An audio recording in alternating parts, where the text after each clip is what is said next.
নাম হচ্ছে নূপুর। নূপুর। সো নূপুর, right now আপনার এজ কত? 18+। 18+। আপনার জন্মসাল কত? 2001। 2001-এর কত কোন মাসে? 9 জুন। 9 জুন। আপনি 18+। জি। সো নূপুর, আপনি কি এই জীবন গল্প অনুষ্ঠানটা শুনতেন আগে থেকে বা দেখতেন? আমি প্রথম থেকেই শুনতাম, একদম প্রথম থেকে। আমার 9 বছর ধরে আমি এই ধরনের অনুষ্ঠান আমি করছি। মেবি আমি অত বছর ধরে শুনতে পারিনি, বাট আমি বিগত 2 বছর কি আড়াই বছর, মানে আমি তো এর আগে আরেকটা রেডিওতে করতাম, সেখানেও হয়তো বা শুনতেন, রাইট? নাকি শুধু ঢাকা আমি এফএম? মানে ইউটিউবে যেগুলো প্রচার হয়েছে আমি সবগুলো শুনেছি। ও দ্যাটস ফাইন, দ্যাটস ফাইন। তো যাই হোক, অনেক বড় একটা ইন্ট্রো হয়ে গেল, আমরা বরং আর দেরি না করি আপনার গল্পটা শুনি। শুরু করুন আপনি। আমার বাবা মা দুজনেই বাক ও শ্রবণ প্রতিবন্ধী, তারা দুজনেই কথা বলতে পারে না। হয়তোবা এটা এই ইস্যুটার কারণে আমার জীবনের এই অবস্থা।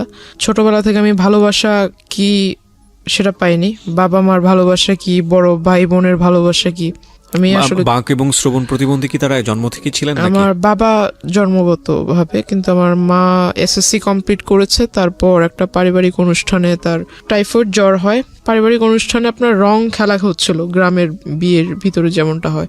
তো ওই রং নাক মুখ দিয়ে গিয়ে খুব খিঁচুনি হয়, তারপর টাইফয়েড জ্বর থেকে আসলে তার জবানটা চলে যায়। তারপর অনেক চেষ্টা করা হয়েছিল ডক্টরের কাছে, মানে ততক্ষণ অবধি খুব দেরি হয়ে যায় এবং রংটা টোটালি ব্রেনের সাথে জমে যায়, যার ফলে আর কোনো তাকে ঠিক করার উপায় ছিল না। ঠিক করার উপায় যদি থাকতো তাও 99% তার মৃত্যুর চান্স ছিল, যার জন্য তাকে এভাবেই মানে রাখা হয়। আমি এখানে একটু বলে নিচ্ছি, ওনার মা আছেন স্টুডিওর বাইরে এবং ওনার গল্পের প্রেক্ষাপটে হয়তো ওনার মা আসবেন এখানে যদি প্রয়োজন হয়। শুধু মা না, ওনার ছোট বোনও আছেন। আপনারা ধৈর্য ধরে পুরো ভিডিওটা দেখবেন এবং একই সাথে পুরো অনুষ্ঠানটা আপনারা শুনবেন প্রিয় শ্রোতা। প্রয়োজন হলে আমরা ওনাদেরকে স্টুডিওতে নিব। আমি সরি, মানে খুব খারাপ লাগছে শুনতে। তো এই কারণেই মূলত আপনার বাবার সঙ্গে আপনার মাকে বিয়ে দেওয়া হয়েছে? না, আমার মা খুবই সুন্দরী ছিল। আপনার মাকে দেখে আমি বুঝেছি উনি টিনেজে আরো সুন্দর ছিল, তার চুলগুলো খুব সুন্দর ছিল। তার জন্য বিএফডিসি থেকে অনেক প্রপোজাল এসেছিল ফিল্মের জন্য, অভিনয় করার জন্য। হ্যাঁ, তো আমার বাবাও ফিল্ম এফডিসিতে কাজ করতো। তো বাবা অ্যাকচুয়ালি, মা ওখানে যেত শুটিং দেখার জন্য যেত, কিন্তু তখনই হয়তো বাবার পছন্দ হয়ে যায়, যেহেতু বাবাও কথা বলতে পারতো না, কিন্তু ওনার সাইন ল্যাঙ্গুয়েজটা খুব ভালো ছিল। আচ্ছা আচ্ছা। তো বাবা মাকে দেখে পছন্দ করে ফেলে। এক পর্যায়ে আমার মার পিছু করতে করতে আমার বাড়িতে চলে আসে, সে মানে মুখের উপরে বিয়ের প্রপোজাল দিয়ে ফেলে। কিন্তু এখানে আমার বাবা আসলে এটাকে ভালোবাসা বলে কিনা জানি না, বাবা একটা রং করেছিল, আমার দৃষ্টিতে এটা রং। তার প্রথম বিবাহ হয়েছিল, তার বাবা মা মানে আমার দাদা দাদি ফোর্স করে বিবাহটা করিয়েছিল, যার ফলে সে ওটা তার মানুষ বলে না যে আমাকে জোর করে বিয়ে দেওয়া হয়েছে, বাবা মার ইচ্ছাতে বিয়ে করলাম। তো আমার বাবাও সেটা করেছিল, কিন্তু সেই ওয়াইফের প্রতি আমার বাবার মন থেকে কোনো ভালো লাগা ছিল না, যার ফলে সে ছোটবেলাটা কাটিয়েছে ঢাকাতে। তো আমার আম্মুকে সে খুব পছন্দ করতো, আর ওটাই আমার আম্মুকে বলা যায় যে আমার আম্মুকে মন থেকে সে পছন্দ করে বিয়ে করেছে। এটা আমার ফ্যামিলির কেউ জানতো না। যখন আমি আমার আম্মুর পেটে, তখন মেবি বিষয়টা একটু ফ্লাশ হয় যে আমার বাবা এখানে রেগুলার আসে, হঠাৎ কোথায় চলে যায়, কোথায় থাকে সে। আস্তে আস্তে যখন আমার জন্ম হয়, তখন আমার আম্মুর বিয়েতে যারা সাক্ষী ছিল বা বাবার ফ্রেন্ড ছিল যারা কথা বলতে পারে না, সেখান থেকে একটা জিনিস লিক হয় যে তার দেশের বাড়িতে ওয়াইফ আছে, তাদের ছেলে মেয়েও আছে। তখন আমার বাবা আসলে এটা টোটালি খোলসা করে সবার কাছে বলে যে আমি আসলে ওকে ভালোবাসতাম, ওকে যদি এটা বলতাম তাহলে তো তাকে বিয়ে করতে পারতাম না। তখন বিষয়টা আসলে ওপেন হয়। তখন আমার মা খুব রাগারাগি করে, এটা স্বাভাবিক, প্রত্যেকটা মহিলাই করবে। মা সুইসাইড করার চেষ্টা করে, তখন বাবা অনেক বুঝায়। তারপর দুই ওয়াইফকেই বাবা ডিসিশন নেয় যে একই সাথে রাখবে, একই ফ্ল্যাট ভাড়া করে একই জায়গায় রাখবে দুজনকে। এটা আসলে তো কখনো বাংলাদেশের ওয়েদারে সচরাচর এরকম হয় না যে দুইজন ওয়াইফ একসাথে থাকবে, রাজি হবে। তো আমার মা কিছুটা মেনে নিয়েছিল, কিন্তু ওনার ওই আগের ওয়াইফটা একটু অন্যরকম ছিল। উনি আসলে, আমার মা যেহেতু কথা বলতে পারতো না, কিন্তু উনি কথা বলতে পারতো। তো ওনার চাল চলন একটু অন্যরকম ছিল। বাবা আমাকে খুব আদর করতো, বাবা আমার জন্য যা নিয়ে আসতো এগুলো করতে ওই মহিলা আমার আম্মুর অগোচরে নিয়ে তার বাচ্চাদের দিয়ে দিত। আমার মা জিজ্ঞাসা করতো আমার মেয়ের খাবার ওদের দিচ্ছে, দুজনের জন্য তো সমান সমান আনছে। এক পর্যায়ে আমার মাকে, মানে বাবা ছিল না ওই দিন, মা রান্না করতেছিল, মাকে নাকি পিছন থেকে এসে ওই পা বটি দিয়ে মানে জবাই করার জন্য পিছন থেকে আসে। মা যখন পিছনে ঘুরে তখন দেখতে পায় মা তাকে ধাক্কা দিতে গেছে, তখন সিলিন্ডার দিয়ে মানে আমার মার মাথায় আঘাত করে সে। তখন এই বিষয় নিয়ে অনেক ঝগড়াঝাটি হয়। মা এটা নিয়ে একটা মেবি জিডি টাইপের কিছু একটা করেছিল। বাবার সাথে অনেকটা সম্পর্কটা ডিস্টেন্স হয়ে যায়। তারপর আমার নানু মাকে নানুর বাড়িতে এনে রাখে। তখন থেকে আমার জন্মটা আসলে ঢাকায়, আমি তখন থেকে নানুর বাড়িতে। আচ্ছা, দাদার ভালোবাসা কি, দাদুর ভালোবাসা কি, চাচার ভালোবাসা কি, আমি আসলে এগুলো পাইনি। মানুষ বলে না যে কেউ যদি মানুষ হয় দাদার বাড়িতে থাকলেই ভালোভাবে মানুষ হতে পারে, নানা নানির বাসায় থাকলে ওইভাবে মানুষ হওয়া যায় না। আমার সবচাইতে বড় একটা আফসোস হলো যে আমি আমার মাকে কখনো মা বলে রাখতে পারিনি। কেন?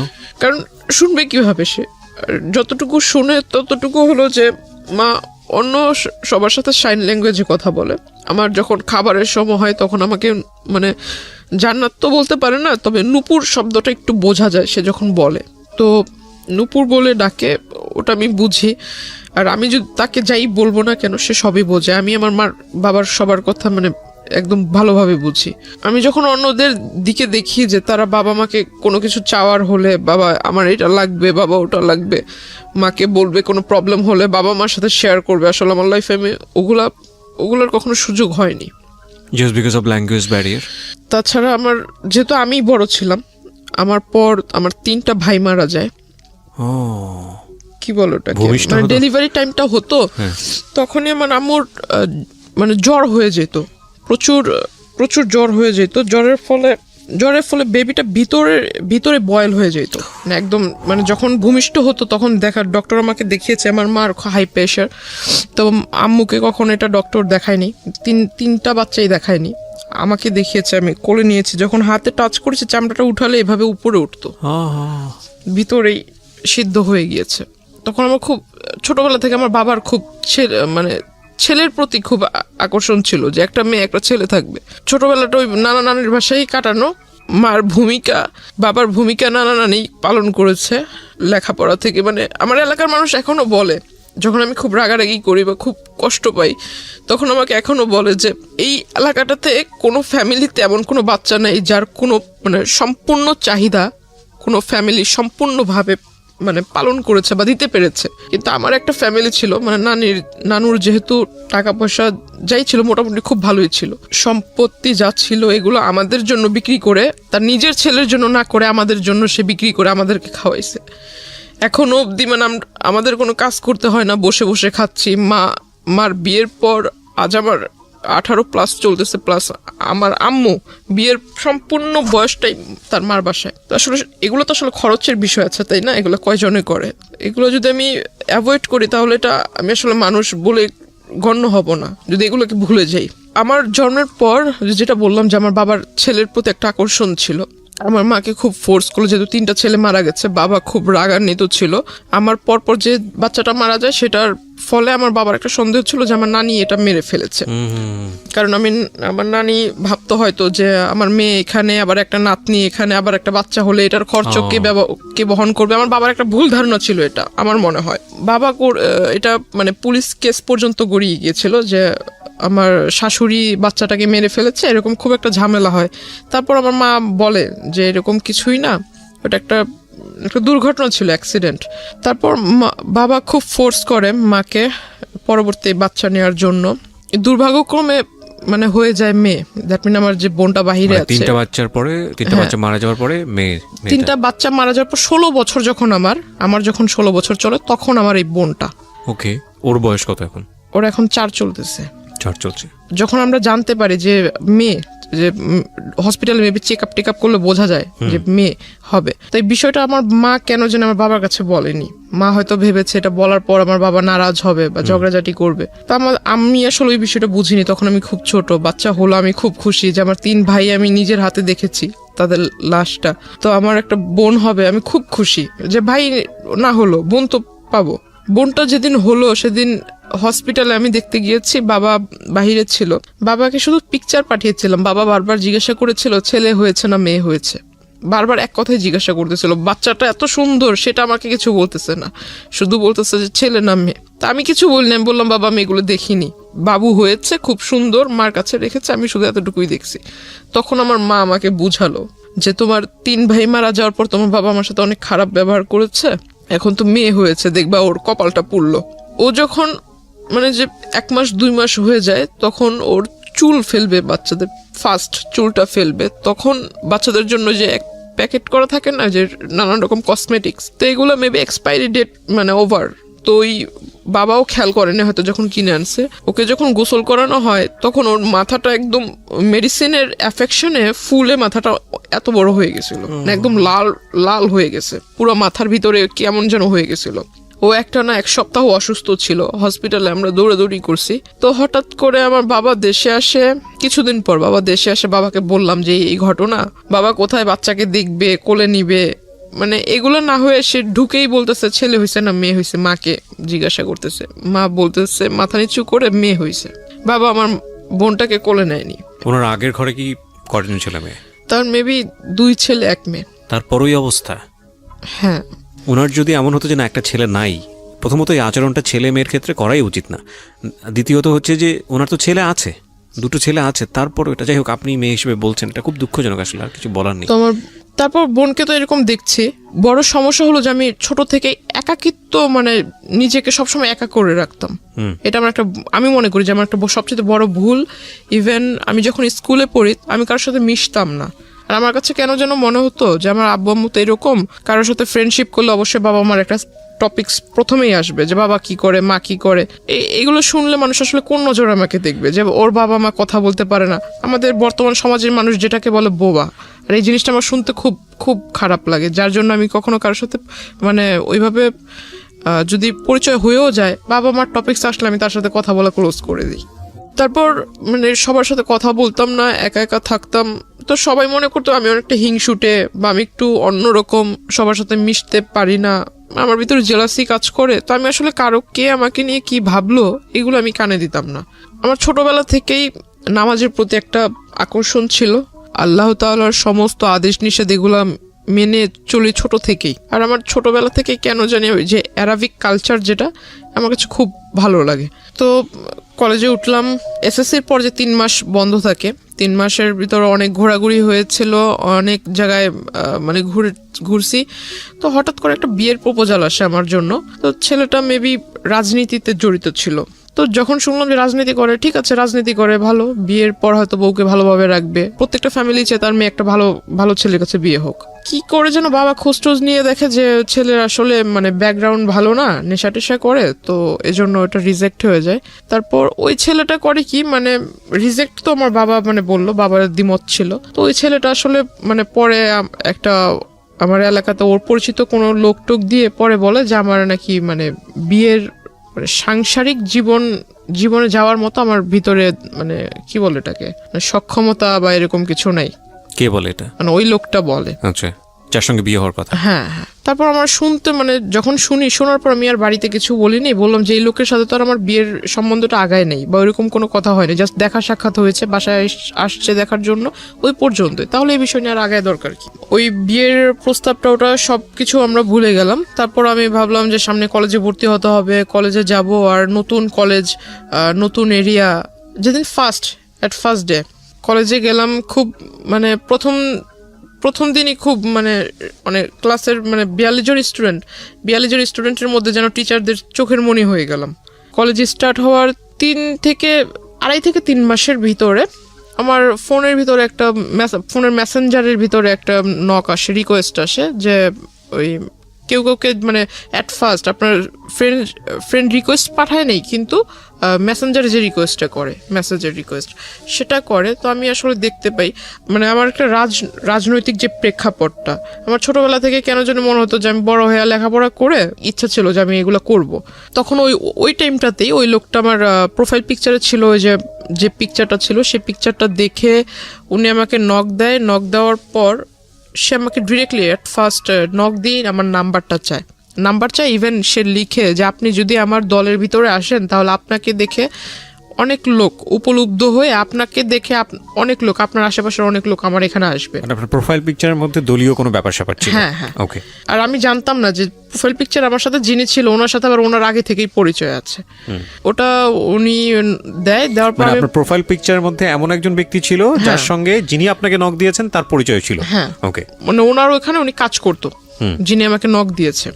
তো উনি আমাকে যখন এই মেসেজ দেয় তখন আমি ভাবলাম যে উনি আমাকে মেসেজ দিয়েছে, আমি ওনাকে চিনি না, উনিও আমাকে চিনে না। এই প্রথম যেহেতু মেসেজ দিয়েছে, মেসেজ দিয়ে আবার নাম্বার চাচ্ছে প্রথমেই নাম্বার চাচ্ছে, প্লাস বলছে যে আমার দলে আসলে আপনার লাইফটা অনেক ভালো হবে, লাইফটা অনেক ভালোভাবে লিড করতে পারবেন, অনেক বড় পোস্ট পাবেন, দেশে বিদেশে ভ্রমণ করতে পারবেন, আরো অনেক কথা। তো আমি আসলে এই কথা শুনে আমার কাছে মনে অনেকটা মানে টাউট টাইপের মনে হয় যে লোক বাট পারে, মানে আমি তো এখনো পূর্ণ এজে পৌঁছায় নেই, তো আমি কিভাবে রাজনীতি করব? আর আমাকে সে পোস্ট দিবে, আমি পোস্ট মানে আমার একটা সিগনেচারে মানুষ এই দেশ থেকে ওই দেশে চলে যাবে, এটা আবার এমন কোন ক্ষমতা? দুনিয়াতে তো অনেক রাজনীতিবিদ আছে যাদের বয়স অনেক বেশি, একটা নির্দিষ্ট টাইম থাকে না। তো আমিও ওইটা মিন করে মানে তার সাথে আর কথা বলিনি, সে আমাকে রিকোয়েস্ট পাঠিয়েছে, তার সাথে কোনো কথা না বলে আমি সাথে সাথে রিকোয়েস্টটা রিমুভ করে দিই।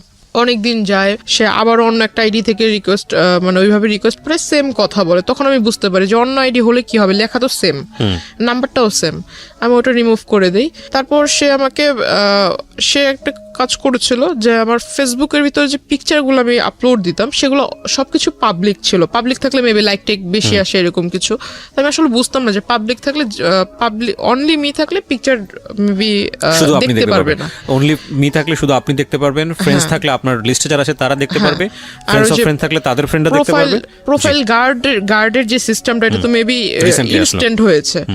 তো তখন প্রোফাইল পিকচারে ওইরকম লকটক সিস্টেম ছিল না, পিকচারটা সে ডাউনলোড করে রেখেছে, ডাউনলোড করে মেবি ওই যে প্রিন্ট আকারে বের করেছে। তারপর আমার ওখানে ইউনিফর্ম পরা কিছু ছবি ছিল, ইউনিফর্মের সাথে আপনার যে আইডি কার্ডের যে লেসটা হয়, লেসের ভিতরে কলেজের নাম ছিল, সে সমস্ত কিছু ডাউনলোড করে মানে টোটালি অ্যাডভান্স ছিল, কোন পিকচারে মানে কোন ডেটে কোন পিকচার ছেড়েছি, আজকে একটা পিকচার ছেড়েছি, যে কমেন্ট করেছে সে কালকের পিকচারও করেছে, হ্যাঁ সমস্ত কিছু সে নোট করেছে, প্লাস স্ক্রিনশট রেখেছে কারা কারা মানে রেগুলার কমেন্ট করে, লাইক করে, প্লাস ওইখানে আপনার লাইক কমেন্ট অ্যান্ড স্মাইলি দেওয়ার সিস্টেম আছে, লাভ চিহ্নর মেবি একটা রিঅ্যাকশন আছে, ওইরকম কারা কারা দেয়, হ্যাঁ সমস্ত কিছু। সে একটা মানে তার একটা স্বভাব ছিল কি সবকিছু লিখে, মানে কাগজ কলম তার কাছে মানে সবকিছু লেখার ভিতরে সে এক্সপার্ট ছিল।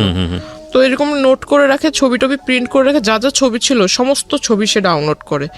তারপর যে কলেজের ছবিটা ছিল সেই ছবিটা নিয়ে আমার কলেজে যায়, কলেজে যাওয়ার পর এটা খোঁজে, কলেজের ওইখানে আমাদের সিস্টেম ছিল যে বাহিরের কেউ আসতে পারবে না, প্লাস কোনো গার্ডিয়ান ভিতরে আসতে পারবে না, গার্ডিয়ান যদি আসে তাহলে গেটের বাইরে থাকতে হবে, টাইম হয়ে যাবে ছুটির তখন নিয়ে যাবে। তো সে করতো কি যে কলেজ গেটের এখানে যারা পাহারাদার থাকতো, আনসার টাইপের কিছু লোক ছিল, তো এদেরকে পিকচার দেখাতো। এখন স্টুডেন্ট অনেক, কয়জন রে ওই দারোয়ানরা মনে রাখবে, তো এটা আসলে পসিবল হয় না। সে করতো কি রোডের ওই পার অপোজিটে ছিল আপনার ছোট একটা ক্যাফে শপ, সেখানে মানে আমি কখন আসলে যেতাম না, তো ওইখানে এসে মানে ভিতরে গ্লাস সিস্টেম ছিল, ভিতরে বসে বাইরে দেখা যাবে কিন্তু বাইরে থেকে কেউ বুঝতে পারবে না যে ভিতরে কেউ আছে কিনা, এমন সিস্টেম ছিল। তো সে ভিতর থেকে আমাকে ফলো করতো, ইভেন সে দারোয়ানকে আর ওই ক্যাফের ওই যারা সার্ভিস করে, সার্ভ টার্ভ করে, ওয়েটার, এদেরকে মানে টাকা দিয়ে রেখেছিল। যে এটা তো আপনি একদম পরে গিয়ে জেনেছেন, ইনিশিয়ালি তো আপনি এগুলো জানতে পারেননি, যখন তার সঙ্গে আপনার পরিচয় হয়েছে বা সামথিং, আমি গেস করছি যে কিছু একটা হয়েছে, ইনিশিয়ালি আপনাকে নক করলো কিভাবে সেদিকে একটু জান প্লিজ। হ্যাঁ, তো মানে তার সাথে আমার কিভাবে পরিচয় হয় এটা সেই জায়গাটাই জান। আচ্ছা, তারপরে কি তো আপনি জানতে পেরেছেন তখন আমি ফলো করি, মানে সে যে দোকানে বসে থাকতো তখন আমি এটা ফলো করছি বেশ কয়েকদিন, কারণ যে তার প্রথম আইডি থেকে যখন আমাকে নক করে সেখানে পিকচার ছিল পাসপোর্ট সাইজ, মানে সে আরো মেবি আরো 10 বছর আগে পিকচার তুলেছিল সেই পাসপোর্ট সাইজের ছবি, কিন্তু সে বর্তমানে যেরকম দেখতে এমন কোনো পিকচার ছিল না। আর তার প্রোফাইলে যেহেতু তার সাথে আমার ফেসবুক ফ্রেন্ডশিপ ছিল না, তো তার ওইখানে ঢুকে জাস্ট তার অতীতের যে কিছু কিছু পোস্ট সেটা দেখতে পাচ্ছিলাম, রিসেন্টলি যে পোস্টগুলো আপলোড করেছে এগুলো দেখার কোনো সুযোগ ছিল না আমার জন্য। পিকচারে যেটা দেখেছিলাম প্রোফাইল পিকচারে কিছু কিছু আইডিয়া ছিল, যদি আমি তার ওই ড্রেস আপ বাদ দিয়ে শুধু ফেসটার দিকে ফোকাস করি, গুগলস বাদ দিয়ে যদি ফেসটাকে দেখি তো কিছুটা মিল পাচ্ছিলাম। এই লোক আমাকে নক করেছিল, আর এই লোকটাই প্রতিদিন এভাবে এই জায়গায় দাঁড়িয়ে থাকে, এভাবে আমার দিকে তাকিয়ে থাকে, অনেক মেয়েই তো আছে, সে আমাকে দেখে দেখে মুস্কি হাসির মানে কি, তাই না? এটা কিছু কিছু তো বুঝতে পারি।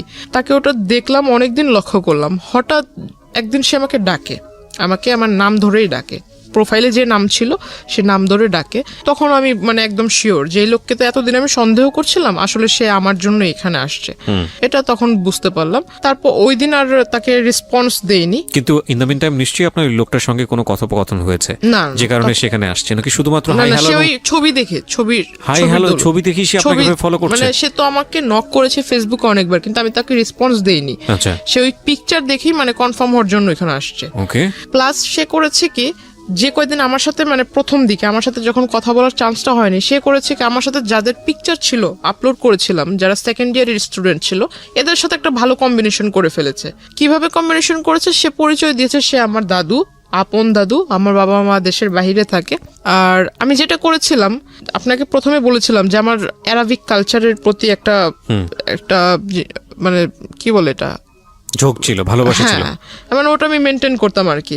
তো আমি করেছিলাম যে যারা, তখন আমি আসলে বুঝতাম না, আইডিটা যেহেতু আমার ক্লাস 8 থেকে শুরু, তো আমি আসলে বুঝতাম না। আমি অনেকেরই দেখেছি যে ফেক আইডি তৈরি করে, তখন বুঝতাম না ফেক আইডি কি। অনেকে অনেক রকম ডিটেলস দেয় যে আমি থাকি এখানে কিন্তু অ্যাড্রেস দেয় অন্য জায়গার। তো আমি যেহেতু অ্যারাবিক কান্ট্রি লাইক করতাম, তো আমি করেছিলাম কি যে ইউনাইটেড মানে আপনার দুবাইয়ের একটা অ্যাড্রেস দিয়েছিলাম, স্কুলও ওইখানকার দিয়েছিলাম। তো আমি মানে আরবিতেও ভালো, ইংরেজিতে মোটামুটি ভালো, বাংলায়ও ভালো। তো আমার মানে এটা দিলে কে এটা দেখতে আসবে, আমার ধারণা ছিল এরকম। আর আইডিটাও খুলে দিয়ে ছিল আমার এক ভাগিনা, তো আসলে পাসওয়ার্ড টাসওয়ার্ড সবও জানতো। এগুলোর প্রতি এটা যে আসলে ইম্পর্টেন্ট এটা আর আমার মাথায় ছিল না। সে ওই জিনিসটা আসলে নোটিস করেছে যে আমি দুবাইয়ের নাগরিক, আমার বাবা মা ওখানে থাকে, সেও এটা পরিচয়। ঠিক আছে, আমার বাবা মা দুবাইতে থাকে, আমি ওইখানে স্কুলে লেখাপড়া করেছি, বাংলাদেশে আসছি বড় হয়ে, এখন এখানে কলেজে পড়তেছি। সে জানে না যে আমি Bangladeshi high school and primary level পার করেছি। সে মনে করেছে আমি দুবাইতে লেখাপড়া করেছি, দুবাইয়ের নাগরিক, সিটিজেনশিপ আছে।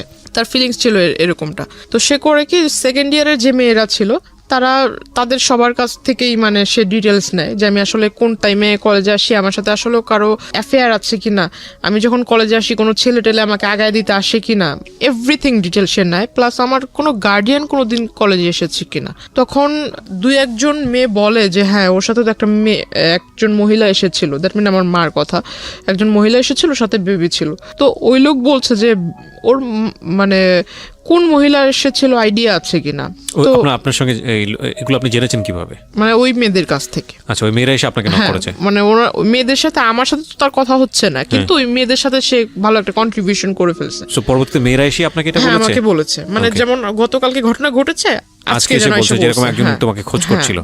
ওকে, আমাকে বলছে, পরে আমি জানতে পারলাম। তো ওরা বলছে যে ওর মা, তো উনি বলছে যে ওর মা কিভাবে হবে, ওর মা বাবা তো দুজনেই দুবাইতে থাকে, আমি ওর দাদু, আপন দাদু, আমি শুধু বাংলাদেশে। ওর সমস্ত দেখাশোনা সমস্ত কিছু আমি করি, ওর লেখাপড়ার খরচ বাবদ সবকিছু আমি বহন করি, বাবা মা বাহিরে থাকে। তখন আমাকে বললো যে তুমি ওই দিন যে মহিলা আসছে, তো আসলেই কি উনি তোমার আম্মু? তো আমি বললাম হ্যাঁ, এতে সন্দেহ আছে নাকি। পরের দিন আমি আমার মাকে বোনকে, নানুকে বললাম যে তোমরা একটু কলেজে আইসো, আমার টিফিন পিরিয়ডের পরে কলেজে এসো। তারা গিয়েছে, তখন আমি সবাইকে দেখালাম যে আমার আম্মু, এটা হলো আমার নানু। তো সবাই বলতেছে তুমি এত স্মার্টলি চলাফেরা করো, তোমার নানু এরকম কেন? এখন কাউকে আর বুঝাইতে পারি না যে আমার নানু তো হলো গ্রামের মহিলা, কারণ সে যেভাবে চলা পছন্দ করে সে ওভাবেই চলবে। তো সবার ভিতরে একটা ডাউট ছিল যে আমি হয়তো মানে একদম লোয়ার ক্লাস, মিডল ক্লাস যেমনটা থাকে, মিডল তো একটু উচ্চবিত্ত, মেবি মধ্যবিত্ত, লোয়ার ক্লাসে যেমন থাকে, যে ওইখান থেকে উঠে এসে হয়তো একটু পার্ট নিচ্ছি, এমন একটা ধারণা ছিল। কারণ ওই যে আমার দাদু সেজেছে, সে অনেক কিছু মিসআন্ডারস্ট্যান্ডিং তাদের ভিতরে তৈরি করে দিচ্ছে। এখন সবাই আমাকে একটু অন্য নজরে দেখছিল যে আমি আসলে মিথ্যা বলছি, এটা সেটা। সবাই একে অপরের সাথে মানে একটু উকি ঝুঁকি করে কথা বলছিল। আমাকে যখনই কেউ দেখে, তখনই আমার সামনে একজন আরেকজনের কানে কানে কথা বলে। তখন আমার কাছে একটু সন্দেহ হলো। এই গতকালকে ওই লোকের কথা শুনলাম, ওই লোককে সন্দেহ করতেছিলাম, সন্দেহটা বাস্তবায়ন হলো। আবার এখন এরা আমাকে, এতদিন এরা আমার সাথে কথা বলার জন্য সামনে আসতো, গায়ে পড়ে কথা বলবে, আমি কথা বলতাম না। এখন মানে এরাই আমাকে দেখে মানে একজন আরেকজনের কানে কানে কথা বলছে, নিশ্চয়ই মেবি বাজে কিছু। তখন জানতে পারলাম, জিজ্ঞাসা করলাম সেকেন্ড ইয়ারের একজনকে, যা জিজ্ঞাসা করলাম যে কি হয়েছে, তোমরা তো আমার মানে তোমরা পারো না আমাকে তোমাদের ক্লাসে টাইনা নিয়ে যায় মানে একসাথে বসায় রাখ, তো তোমরা এখন আমার কাছ থেকে দূরে দূরে সরছো, আমার সাথে কথা বলছো না, কারণ কি? তখন আমাকে তাদের ফোন বের করে দেখালো, এই যে দেখো। দেখে আসলে খুব রাগ হয়েছিল। দেখলাম যে একটা ফেক আইডি তৈরি হয়েছে খুব রিসেন্টলি, মানে এক মাস এরকম হবে। সেখানে লেখা তার নাম অর্ধেক, আমার নাম অর্ধেক। প্রথমে তার নামের অর্ধেকটুকু পরে আমার নামের অর্ধেকটুকু মিলিয়ে একটা আইডি তৈরি করেছে। এখন একটা পিকচার যে কিছু কিছু সহজ যেগুলো বোঝার উপায়, যে আপনার সফটওয়্যার আছে যে কলেজ মেকার বলে বা collage photo- maker, collage maker, হ্যাঁ, যাই হোক, ওই পিকচার মানে এই পাশে একটা ছবি বসানো, এই পাশে Right, একটা ছবি, collage তো করা যায়, দেখাই হ্যাঁ, যাচ্ছে, বুঝতেই পারতেছি যে এখানে একটা বসেছে, এই জায়গায় একটা এডিট করা হয়েছে। তো আসলে এটা ওরা সেকেন্ডারি স্টুডেন্ট, ওদের মাথায় কেন ঢোকে নেই আমি জানি না। তখন আমি বললাম এটা তো তোমরা নিজেরাই দেখছো যে পিকচারটা এরকম করে বসানো হয়েছে, তো এটা আসলে যেভাবে বলছো এরকম তো ঠিক না। আর তোমরাই বলতেছো ওই লোক তোমাদের কাছে পরিচয় দিচ্ছে আমার দাদু, তারপরে এখানে লেখা যে হাজব্যান্ড ওয়াইফ, তাহলে তোমরা এটা কিভাবে মানছো? ওইখানে লেখা ছিল হাজবেন্ড ওয়াইফ। হ্যাঁ, হাজব্যান্ড ওয়াইফ, তার সাথে আমার অনেক আগের থেকে রিলেশন, সে আমাকে বিয়ে করবে, বিয়ে করে নাই, বিয়ে করবে, কিন্তু হাজব্যান্ড ওয়াইফ, ওই যে এনগেজড, আচ্ছা, এঙ্গেজ করলে মানুষ বলে না যে অলরেডি বিয়ে হয়ে গেছে, এরকম টাইপের, যে কাবিন টাবিন করে যখন আংটি পরালে মেবি এরকম কিছু একটা ইন রিলেশনশিপ রেখা ছিল এরকম।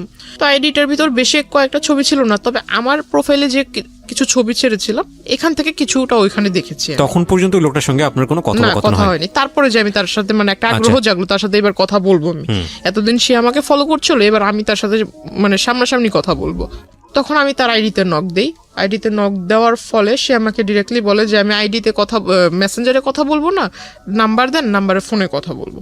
আমি বললাম এখন তো আমার মানে জানতে হবে সে যে এই কাজটা করলো, এত বড় একটা সমস্যা তৈরি করলো আমার জন্য, এটা মাত্র আমার কলেজের স্টুডেন্ট মানে ক্লাসমেট বা সিনিয়র স্টুডেন্টরা দেখেছে, এটা যখন আমার বাড়ি পর্যন্ত যাবে, আল্লাহ না করুক যদি এটা জেনে যায় তখন আমার কি হবে? কলেজ তো এখানে শেষ, আমার বাবা মা এই অবস্থা। তখন আমি তার সাথে মানে যোগাযোগ করার চেষ্টা করি নিজ থেকে। তখন তাকে নাম্বার দিই, নাম্বার দেওয়ার পর সে কথা বলে, সে আমাকে বলল যে আমি আপনার সাথে দেখা করব। তাই আমি বললাম দেখা তো আমিও আপনার সাথে করব, আমার মানে আপনি আমার দাদু হন এটা আমি জানতে পারলাম। বলতেছে কার কাছ থেকে জানলেন? তো আমি বললাম এত কিছু আপনার জানার দরকার নেই, আপনি আমার দাদু হন আমি জেনেছি, কেমন দাদু হন আমি দেখব। আর আপনি বলেছেন যে আপনি আমার দাদু হন, আবার আপনি আমার হাজবেন্ড হন, কোন দিক থেকে আপনার সাথে আমার সম্পর্ক হয়েছে? আমি এটা একটু কথা বলবো আপনার সাথে, যদি পারেন তাহলে আসবেন। অন্যান্য দিন দেখেছি কলেজের বাইরে ওয়েট করেন, যেখানে ওয়েট করেন ঠিক সেখানেই থাকবেন, আমি আপনার সাথে মিট করব। সে আসে, সে ভিতর আপনার যে ছোট ছোট রেস্টুরেন্ট টাইপের কিছু একটা আছে, ওখানে বসে মানে ফোনের উপর একদম খুব বেশি বেশি ফাপড় মারছিল ফোন করে, এই এত টাকার এত লক্ষ টাকার ফার্নিচার সেট করো, ওটা করো, এটা করো, গাড়ি পাঠায় দাও, এটা সেটা। শেষমেশ অনেকক্ষণ ফোনে কথা বলার পরে দেখলাম যে হঠাৎ একটা কল আসলো, তখন বুঝলাম যে তখন সে শুধুই মানে ফাপড় মারতেছিল, কাউকে কল টল কিছুই দেয় নাই, কানে ফোন নিয়ে শুধু বলতেছিল। হঠাৎ একটা কল আসছে, তখন কল রিসিভ করে কথা বললো। আমার খুব হাসি পাচ্ছিল তখন। তো আমি আর তখন কিছু বলিনি তাকে ডিরেক্টলি জিজ্ঞাসা করলাম, তার কথা বলা শেষ হলো, তাকে জিজ্ঞাসা করলাম যে আপনি কি ফেসবুক ইউজ করেন? আদৌ? বলতেছে হ্যাঁ, করবো না কেন, আমার আইডি এই যে এটা। তো আমি বললাম আপনি কি সাথে মানে যেটা দিয়ে ফেসবুক ইউজ করেন সেই ডিভাইসটা কি নিয়ে এসেছেন? তো এত বড় একটা ট্যাব বের করছে। তা আমি বললাম যে ট্যাব কেন? ট্যাব তো বাচ্চারা ইউজ করে, ট্যাব আপনি ইউজ করেন কেন? কি আমি চোখে সমস্যা, চোখে দেখি না, বুঝি না, ট্যাব মানে ইউজ করি আমি, ফোন বুঝি না। আমি বললাম ভালো। বলতেছে যে আমার বাসায় আইফোন, আইপ্যাড পড়ে আছে, ম্যাকবুক পড়ে আছে, আমি ওগুলো বুঝি না, কিন্তু এই ট্যাব বুঝি। আমি বললাম ভালো, একটু বের করেন আপনার প্রোফাইলটা আমি দেখবো। তার কাছ থেকে ফোন নিয়ে সে মনে করছে আমি শুধু তারটা চেক করব, তার মানে যে মিছিল টিসিল করছে এগুলোর ছবি টবি দিয়ে ভরা, সে ভাবছে যে আমি ওগুলো দেখবো। দেখার পর দেখলাম বাপরে বাপ, সে তো আমার এই কাহিনী বাদ দিই, এর আগে অনেক মেয়ের ছবি টবি দিয়ে এগুলা করেছে। তা আমি আর ওগুলো দেখিনি, জাস্ট আমার ছবি দিয়ে যেটা করেছে সে ওটার ভিতরে ঢুকার পর ওটা দেখলাম। দেখার পর সাথে সাথে আমি ওইটার ভিতরে আপনার লগ আউটে ঢুকে, ওখানে লগ আউট করার আগে করেছি যে আইডি ডিঅ্যাক্টিভ করে দেয় না, সে তো বুঝবে না, কারণ সে বোঝে কিনা সেটার আমি জানতাম না যে আদৌ সে এগুলো এই সম্বন্ধে আইডিয়া আছে কিনা। লগ আউট করার আগে ডিঅ্যাক্টিভ করেছিলাম মেবি, তারপর আমি ওইটা এখান থেকে কেটে দিই। এখানে একটু বলে রাখি, ডিঅ্যাক্টিভ করলেও এটা কাজ, আপনি যখন পরবর্তীতে আবার ঢুকবে তখন ওটা অটোমেটিক্যালি অ্যাক্টিভ হয়ে যাবে। ডিঅ্যাক্টিভ আইডি ডিঅ্যাক্টিভ হলে যে সেটা পার্মানেন্টলি ডিলিট হয় বিষয়টা এরকম না, পার্মানেন্টলি ডিলিটের আলাদা একটা অপশন আছে। হ্যাঁ, সো আইডি ডিঅ্যাক্টিভ করা মানে হচ্ছে আইডিটা অ্যাক্টিভ না। ওই দিন যে করে দিয়েছে তারপর আর ওই আইডি সে চালায় নাই। আচ্ছা fine, it's very interesting. But ID deactive করলে আইডিটা ডিঅ্যাক্টিভ হয় না, ওইটা আলটিমেটলি একটা রিজিউম হয়ে থাকে। আপনি যখনই আবার আইডিতে ঢুকবেন সঙ্গে সঙ্গে ওটা অ্যাক্টিভ হয়ে যায়। হ্যাঁ বলেন। তো আমি ওটা করে দিলাম, দেওয়ার পর মানে তখন একটু চিন্তা করলাম যে এই লোকের সাথে মানে কোনো মতো কথা বলে আমার যা কাজ করার ছিল করছি। আর ওখানে দেখলাম যে মেসেঞ্জারে ঢুকে দেখলাম ওই আইডিটাতে যে আমার আইডিতে যারা রেগুলার লাইক কমেন্টস দিত এদের আইডি প্রোফাইলে ঢুকে এদের মেসেঞ্জারে মানে কারোর সাথে ফ্রেন্ডশিপ করেনি, বাট মেসেঞ্জারে ঢুকে ঢুকে খুব বাজে বাজে কথা বলছিল, তুই করে অনেক বাজে বাজে কথা বলছিল যে আমার ওয়াইফ, ও আমার হাজব্যান্ড, তুই আমার সাথে ওই আমার আইডিতে কেন এইগুলা করিস, ওটা মানে খুব বাজে বাজে লেখা ছিল। তার ওখান থেকে বের হওয়াটাই আমার জন্য ইম্পর্টেন্ট ছিল, তো আমি তার সাথে ওটা তো করে দিছি, কাজ শেষ। তার ট্যাব তার হাতে দিয়ে দিলাম। তারপর সে আমাকে বলতেছে যে আপনার বাবা মা কেমন আছে, আপনার বোন দেখলাম খুব সুন্দর, তারপর বললো যে বিয়ে শাদীর মানে কাউকে পছন্দ টছন্দ করেন কিনা এটা সেটা। তো আমি বললাম আপনি আমার কলেজের যে পরিচয় দিয়েছেন আপনি আমার দাদু, তো আমাকে এখানে আপনি আপনি বলার দরকার নেই, তো তুমি করে বলেন, দাদু তো আপনি আমাকে নাতনি বলে ডাকেন, আমি আপনাকে দাদু বলে ডাকবো। তো ওইখান থেকে সে খুব মানে বিষয়টাকে খুব ফানি নিয়েছিল, কিন্তু আমার ভিতর তো খুব রাগ হচ্ছে। সে খুব হাসতেছে মানে জোরে জোরে। সে কফি অর্ডার করলো, কফি অর্ডার করার পর সে কফির বিল আসছে 100 টাকা, সে 100 টাকা দিতে পারে না, 20 টাকার জন্য মানে ঝগড়া লেগে গেছে কফি শপের লোকদের সাথে। সে ওখান থেকে মানে আমার ওখান থেকে আমি টাকা দিয়ে দিলাম, চলে আসলাম তাকে নিয়ে। তারপর আমি বাসায় আসবো, রিক্সা নিব, তখন আমাকে মানে সে 100 টাকা হাতে ধরায় দিবে যে এটা আপনি নিয়ে যান হাত খরচ। তো আমি বললাম যে আপনি 20 টাকা ওখানে দিতে পারলেন না, আপনি আমাকে 100 টাকা দিচ্ছেন হাত খরচ। তো বলতেছে না এটা কফির দাম আর কয় টাকা। কাজ ছিল যেটা আসলে সে কাজটা যে করেছে তার এখান থেকে করেছে কিনা আমার এটা দেখার প্রয়োজন ছিল। প্লাস যদি আমার মাথায় টেন্ডেন্সি ছিল যদি এটা সে তার ডিভাইস থেকে করে থাকে, সেই ডিভাইস যদি তার সাথে থাকে আমি সেটা ওখান থেকে ডিলিট করে দিব, গেল এই প্রবলেম। সে যদি মানে নেটওয়ার্কিং সাইটে যদি ভালো জ্ঞাত থাকে তাহলে ভালো, আর যদি জ্ঞাত না থাকে তাহলে এটা আমার জন্য প্লাস পয়েন্ট। ওইখান থেকে যদি আমি ডিলিট করে দিই তাহলে সেটা আর সে করতে পারবে না। রাইট, আমরা এখানে দুটো জিনিস যুক্ত করতে চাই গল্পটার শক্ত অবস্থান করার জন্য, কারণ ইতিমধ্যে অনেকের মনেই অনেক ধরনের প্রশ্ন চলে এসছে। এই লোকটার সঙ্গে এই যিনি আজকে আমাদের এখানে আছেন গেস্ট, জান্নাতের মূল যে জায়গাটা থেকে সম্পর্ক, ঠিক সম্পর্ক না মানে এই ধরনের যে আদান প্রদান হচ্ছে বা এক ধরনের যোগাযোগ তৈরি হয়েছে, সেটার মূল কারণটা হচ্ছে জান্নাতের একটা পলিটিক্যাল ব্যাকগ্রাউন্ড আছে যেটা আমরা এখানে রিভিল করিনি, এবং সে চাইতো পলিটিক্স করতে, যে কারণে তার প্রোফাইল পিকচারে সে যাদের সাথে মুভ করেছে সেই সব মানুষদের ছবি ছিল। এবং যেই ভদ্রলোকটি তাকে নক দিয়েছে তিনিও পলিটিক্সের সঙ্গে জড়িত ছিলেন, এবং তিনি ওই তার এরিনার হওয়ার কারণে ওর প্রোফাইলে নক দিয়েছে। নক দেওয়ার পরে ওদের মধ্যে কোনো এক রকমের কথোপকথন হয়েছে। সামহাও ওই পিপলটা মানে যে ভদ্রলোককে আমরা এখানে কথা বলছি তিনি জান্নাতকে ট্র্যাক করা শুরু করেছেন, এবং ট্র্যাক করে যখন কনভিন্স করতে পারছে না তখন তার নামে উল্টাপাল্টা ছড়াচ্ছে অ্যাকর্ডিং টু জান্নাত। এবং জান্নাত এইটাকে মিটিগেট করার জন্যে, এটাকে সলভ করবার জন্যে এই লোকটার সঙ্গে দেখা করেছে। ওকে, আমি সবসময় বলি যে স্টোরি লাইনটা হচ্ছে এটা, বিলিভ করা না বিলিভ করা এটা আপনার ব্যাপার, কিন্তু যেই জায়গাটা নিয়ে বিতর্ক থাকবে না পুরো গল্পটা বলার পরে, সেই জায়গাটা কি সেটা আমি স্টোরি বলার পরে আপনাদেরকে ক্লিয়ার করব। জি, ওইখান থেকে আমি বাসায় চলে আসি, তার টাকাটা তাকে ফিরিয়ে দিয়ে বাসায় চলে আসি। তারপরের দিন সে আবারও সেম টাইমে, আমার যে ছুটির টাইমটা ছিল, ছুটির টাইমে সে কলেজের ওখানে আসে। তারপর তাকে আমি আসলে বললাম যে আসলে আপনি দাদুর পরিচয় দিয়েছেন, এটা আসলে খারাপ কিছু না। দাদু সেকেন্ডে তো আপনি মিট করেছেন তার সঙ্গে, মানে সে কলেজের ওখানে আসছে পরের দিন, তারপর আপনি দেখা করেছেন পরের দিন আসছে। আমি কলেজ থেকে যখন বের হইতে আমার সামনাসামনি হয়েছে। আমার বাসে উঠলাম, বাস ছিল, বাসে উঠলাম, ওঠার পর সে আমাকে ডাক দিয়েছে। প্রথমে আমি আসলে এটা যেহেতু আমার কাজ যতটুকু ছিল আগের দিন তো আমি করেই দিছি, তারপর তার সাথে কিসের কথা বলা। তো আমি বাসে উঠে গেছি, সেও পিছন পিছন পরের বাসে উঠছে, ওই বাসে আর জায়গা ছিল না, পরের বাসে উঠছে। কিন্তু আপনার যে সে এত বড় একটা ক্ষতি করলো বা এরকম একটা কাজ করলো, আপনি তাকে কিছুই বললেন না? না, আমার থটটা ছিল যে আমি বাড়িতে কোনোভাবে না জানুক, কারণ বাড়িতে যদি একবার জানাজানি হয়, প্রিন্সিপাল আমার কলেজের টিচারের মাধ্যমে আমার ফ্যামিলির লোক জানবে, যে আমাকে ভর্তি করতে সহায়তা করছে তার কানে যদি বিষয়টা চলে যায় তাহলে আমার লেখাপড়া ওখানেই বন্ধ হয়ে যাবে। তো আপনি তাকে এটা বললেন না যে আপনি নেক্সট টাইম এই কাজটা করবেন না বা এরকম? বিষয়টা যদি আমার বাড়িতে জানে তাহলে তার আমার কলেজেই বন্ধ না। কিন্তু যেই লোকটা আপনার এই কাজটা করলো তাকে কি কিছু বলেছিলেন যে আপনি এই কাজটা কেন? তাকে যে এখন বলবো। আচ্ছা, ওকে। তারপর আমি বাসে উঠলাম, সে ওই বাসে জায়গা পায়নি, পরের বাসে উঠেছে। তো এখানে নামলাম, সেও মানে একদম তাড়াহুড়া করে নেমে আমার মানে সামনে আসছে, বলতেছে যে একটু কথা বলে যান। আমি বললাম দেখেন আপনি আমার দাদু হিসেবে পরিচয় দিয়েছেন, ভালো কথা, আপনি যে কাজটা করেছেন মানে সে মনে করছেন বিষয়টা আসলে এখনো জানি না, সে যে কাজটা করেছেন বিষয়টা জানিই না এটা ভেবেছে। তো আমি তাকে বললাম যে কাজটা করেছেন কাজটা করা ঠিক হয়নি। যদি আপনার সন্তানের জায়গায় আমি নিজেকে রেখে বলি তাহলে আপনি নিজের সন্তানের মতো কারোর সাথে এরকম কিছু করতে পারতেন, বা আপনার সন্তানের সাথে যদি এরকম কেউ করতো আপনি কোন দৃষ্টিতে দেখতেন? আপনি কি করতেন? আপনি যখন এই কাজটা করেছেন আপনার মাথার ভিতরে কি বিবেকের লোপ পেয়েছিল? সে বলতেছে আমি এমন কি কাজ করেছি, আমি তো এমন কিছু করিনি। তখন আমি আমার ফোন থেকে ওই আইডিটা বের করে তাকে দিলাম, এটা কি করেছেন? সে বলতেছে আমি করিনি। তখন তো আইডি ডিঅ্যাক্টিভ, আপনি কিভাবে বের করলেন? না, তার আইডির যে স্ক্রিনশট, ও আচ্ছা, স্ক্রিনশটটা দেখালেন। স্ক্রিনশট ছিল সেটা আমি দিলাম, কারণ আমার ওইখানে তো আমারটার সাথে আমি তো আর এই বিষয়ে আগে জানতাম না, এটা তো আমি জেনেছি আমার ওই যে সেকেন্ড ইয়ার স্টুডেন্টের কাছ থেকে। তো আমি এটা দেখালাম, দেখানোর পর বলতেছে না আমি এটা করিনি, এটা হয়তো অন্য কেউ করছে। তো আমি বললাম আপনার আর আমার সম্পর্ক কি, এটা আমি নিজেই জানি না। আপনার আর আমার এমন কোন রিলেশনশিপ বা আপনার সাথে আমার কবে পরিচয় হয়েছে? ফাইন, এখন আমি পরিষ্কার হচ্ছি। মানে আলটিমেটলি আপনি যে ওনার কাছ থেকে আপনার এই ফলস আইডিটা ডিলিট করবেন এটা উনি জানতো না আগে থেকে, না, আপনিও জানাতে চাননি, কারণ মানে আপনি টেকনিক্যালি উনি হয়তো ভাবছে যে আমি এই সম্পর্কে জানিই না। রাইট, সো আপনি খুব টেকনিক্যালি জিনিসটা ডিলিট করে দিতে চেয়েছেন।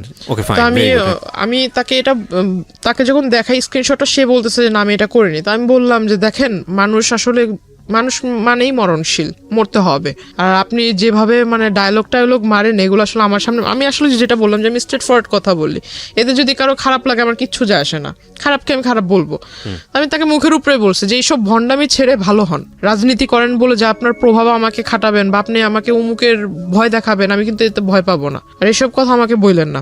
আর যে কাজটা করেছেন কাজটা মোটেও ঠিক হয়নি, আপনাকে আমি সাবধান করব কিভাবে সেটা জানি না, তবে আমি আপনাকে অ্যালার্ট করব যে আপনি এই কাজটা কখনো করেন না। আপনার কাছে একটা রিকোয়েস্ট থাকবে যে আমার কলেজের এখানে সেইভাবে মানে মানুষের সামনে নাম ধরে ডাকা, এই জিনিসটা আমার নিজের কাছেও খারাপ লাগে, আর অন্য 10 জন দেখলে সে তো ভালো কিছু ভাববে না খারাপ ছাড়া।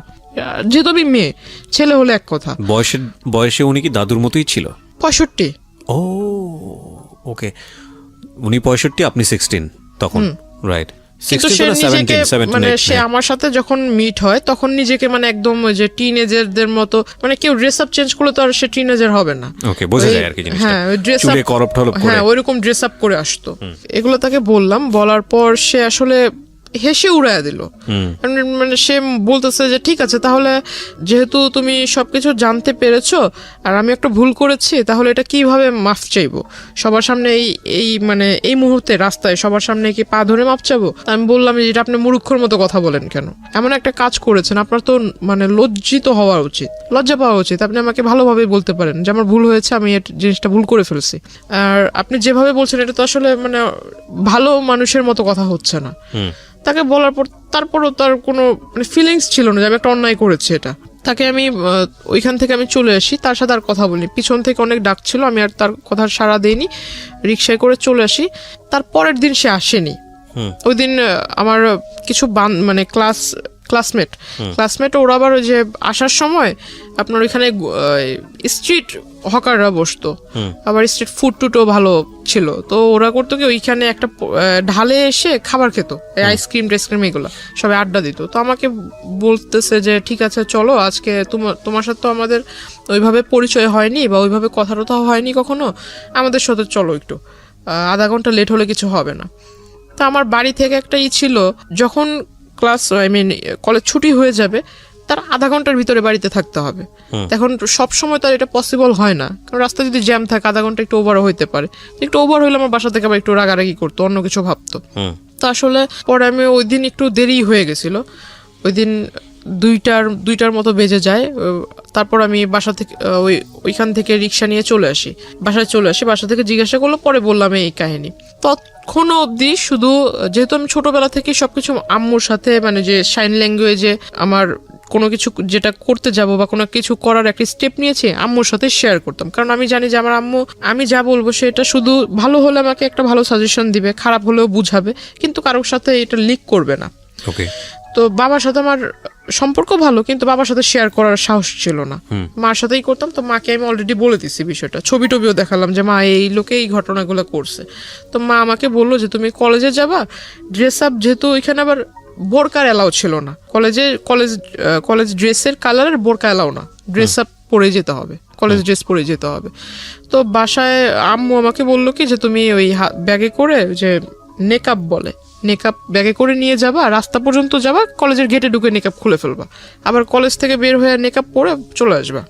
যাতে কেউ ফেস না দেখে। তো ওটা করলাম। এখন মানুষ, আমার মাথায় এটা ছিল না যে মানুষের চোখ দেখলেও মানুষকে চেনা যায়, যে আসলে চোখ দেখলে বোঝা যায় যে আমি ওই মানুষটাই এটা। তো সে কিভাবে আমার মানে ফলো করে ফেলছে ওই অবস্থাতেই। আমার নেকআপ টেকআপ বাঁধা ছিল, বাসে উঠছি, বাসে উঠে সনি হলের ওখানে নেমেছি, রিক্সায় দিয়ে 1 নম্বরে মাজার রোডের ঢালে চলে আসছি। সে দৌড়াইতে আসছে পিছন থেকে। এখানে একটা জিনিস খেয়াল রাখবেন প্রিয় শ্রোতা, ওনার না আছে কোনো আপন বড় ভাই, না আছে বাবার দিক থেকে কোনো হেল্প, মা আছেন তিনি আসলে বাক প্রতিবন্ধী, নানা এবং নানু বয়স হয়ে গেছে তাদের। সুতরাং এরকম একটা মেয়ে এরকম একটা বখাটে লোকের দ্বারা প্রতিনিয়ত হ্যারাসমেন্টের শিকার হচ্ছে। অ্যাকর্ডিং টু হার ওয়ার্ডস, যদি আমরা তাকে বিলিভ করি, তাকে তো একটা শেল্টার দিতে হবে, তাকে তো একটা সাপোর্ট দিতে হবে। অন্যান্য ভাই বোনদের ক্ষেত্রে হলে হয়তো এরকম হতো যে ভাইটা সাথে যাচ্ছে বা মাটা সাথে যাচ্ছে, তাকে গার্ড দিয়ে নিয়ে আসছে। ওর ক্ষেত্রে সেটা সম্ভব ছিল না। সো এগুলো একটু খেয়াল রাখবেন। জি বলেন। তারপর তো ওখান থেকে মানে চলে আসছি, সে পিছন থেকে দৌড়ায় আসছে। দৌড়ায় এসে মানে যে রিক্সার যে হুড যেটাকে বলে, এটা পিছন থেকে এরকম টান দিয়ে ধরছে। তো রিক্সাওয়ালা পিছনে যখন তাকাইছে, ওই লোক হঠাৎ করে সামনে এসে বলতেছে যে তোমার সাথে আমার কিছু কথা ছিল। তাই আমি বললাম, এটা কোন ধরনের সভ্যতা? আপনি মাঝ রাস্তার ভিতরে এরকম করে আসছেন, আর একটু পরে একটু আগায় গেলে আমার নদী পার হতে হবে। তো ওখানে আমার মানে দেখা গেছে আমাদের ওই পার থেকে অনেক লোক আসা যাওয়া করে। কোনো একটা লোক যদি মানে দুর্ভাগ্যবশত দেখে ফেলে এরকম, আপনাকে আমি চিনি না, আপনি আমাকে ওইভাবে চিনেন না, এটা কিন্তু অন্য কেউ বুঝবে না, নিশ্চয়ই খারাপ একটা ধারণা করবে। আপনি এই কাজটা করছেন, এটা আসলে ভালো না। তাকে বুঝালাম।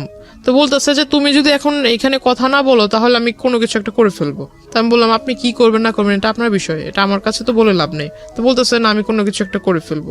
তো আমি আসলে তার কথা মানে সে আমার এজে বড়, যদিও বড় ছিল, আমি তার আসলে এই জায়গায় মানে এরকম ধাক্কা দিই। আমি রিক্সাওয়ালাকে বলি যে তুমি যত তাড়াতাড়ি পারো যে ট্রেনে চলে যাও, এই জায়গাটা তুমি পার করো যত তাড়াতাড়ি। তো ওইখান থেকে ওই দিন সে আমাকে পিছন থেকে আর কি বলছিল, খুব চিৎকার করে বলতেছিল যে তোকে আমি দেখে নিব, তোর এই কিসের এত তোর গৌরব, কিসের এত বাহাদুরি, এগুলো আমি দেখে নিব। প্রিয় শ্রোতা, এখানে একটা বিষয় আপনাদেরকে পরিষ্কার করতে চাই, বা জান্নাতের আজকের এই জীবনের জন্য জান্নাতের ভাষ্য অনুযায়ী যে ব্যক্তিটি দায়ী, আমরা তার নাম পরিচয় এখানে উপস্থাপন করছি না, যেহেতু এটা ইনভেস্টিগেটেড শো না। কিন্তু অনুষ্ঠানের শেষে গিয়ে তাকে ফোনে কানেক্ট করব, তার নাম পরিচয় গোপন রেখেই আমরা তাকে ফোনে কানেক্ট করব এবং তার বক্তব্য আমরা আজকে আপনাদেরকে শোনাবো। জান্নাতের জীবনের জন্য এই জায়গাটায় দায়ী, তার সঙ্গে আমরা কথা বলবো একেবারে অনুষ্ঠানের শেষে। সুতরাং সঙ্গেই থাকবেন আশা করছি। সে আসলে কি করবে এমন, আর সে যদি ওই রকম রাজনৈতিক নেতাই হয়, বড় কোনো রাজনৈতিক নেতা হয়, তো প্রত্যেকটা বড় রাজনীতিবিদ মনে করে যে আমি একটা কিছু করতে যাব, এটা যাতে পাবলিশ না হয়। তার রাজনৈতিক ক্যারিয়ার আছে। তো এই লোক যদি অত বড় নেতাই হয়, তাহলে সেই রাস্তার ভিতরে এগুলো করবে কেন? দ্য পয়েন্ট ইজ দ্যাট আপনারও তো রাজনীতির ব্যাকগ্রাউন্ড ছিল, এবং আপনার সম্পর্কে আমি যতটুকু জানি তাতে আপনার যে আত্মীয় স্বজন তারাও মোটামুটি হাই অফিসিয়ালস। তো আপনি কেন তখন একটা স্টেপ নিচ্ছিলেন না? যেহেতু আপনি যে রাজনীতি করতে চান, যে দলের রাজনীতি করতে চান, সেই দলেরই রাজনৈতিক পরিচয় উনি দিচ্ছে। তো আপনি তখন কেন একটা স্টেপ নিচ্ছিলেন না? কারণ এটা তো এক্সিট লেভেলে চলে যাচ্ছে। আমি জিনিসটা আসলে হাইড করে রাখতে চাচ্ছিলাম। সামহাউ এটা হলে আপনার লেখাপড়া বন্ধ হয়ে যাবে। কারণ আমার 2 মাস পর পরীক্ষা, ফার্স্ট সেমিস্টার। রাইট। আমি আসলে কোনো মতো মানে ওনার কাছ থেকে পিছু ছাড়াতে চাচ্ছিলাম। ততদিনে এই ভদ্রলোকটা কি আপনার উইকনেস গুলো বুঝে গেছে যে আপনি এটা হাইড করতে? আগে থেকেই নোট করেছে। ইভেন আমি ওই দিন যেটা জানতে পারলাম, আমি যখন তার এখানে ধাক্কা দেই, তার শোল্ডারে যখন ধাক্কা দেই, সে আমাকে যে পিছন থেকে যে বলেছিলাম, তো এই জিনিসটা ইগনোর করেছি। কিন্তু সেই দিন বিকেল বেলা সে করেছিল কি, আমাদের যে নদীর ঘাট যেটা, ওইখানে মানে নৌকাওয়ালাগুলা হলো একদম পার্মানেন্ট নৌকাওয়ালা, এরা চেঞ্জ হবে না, সবসময় এরাই ওখানে নৌকার পারাপার করে। তো ওই পর্যন্ত গিয়ে প্রত্যেকটা নৌকাওয়ালার কাছ থেকে মানে জিজ্ঞাসা করেছে।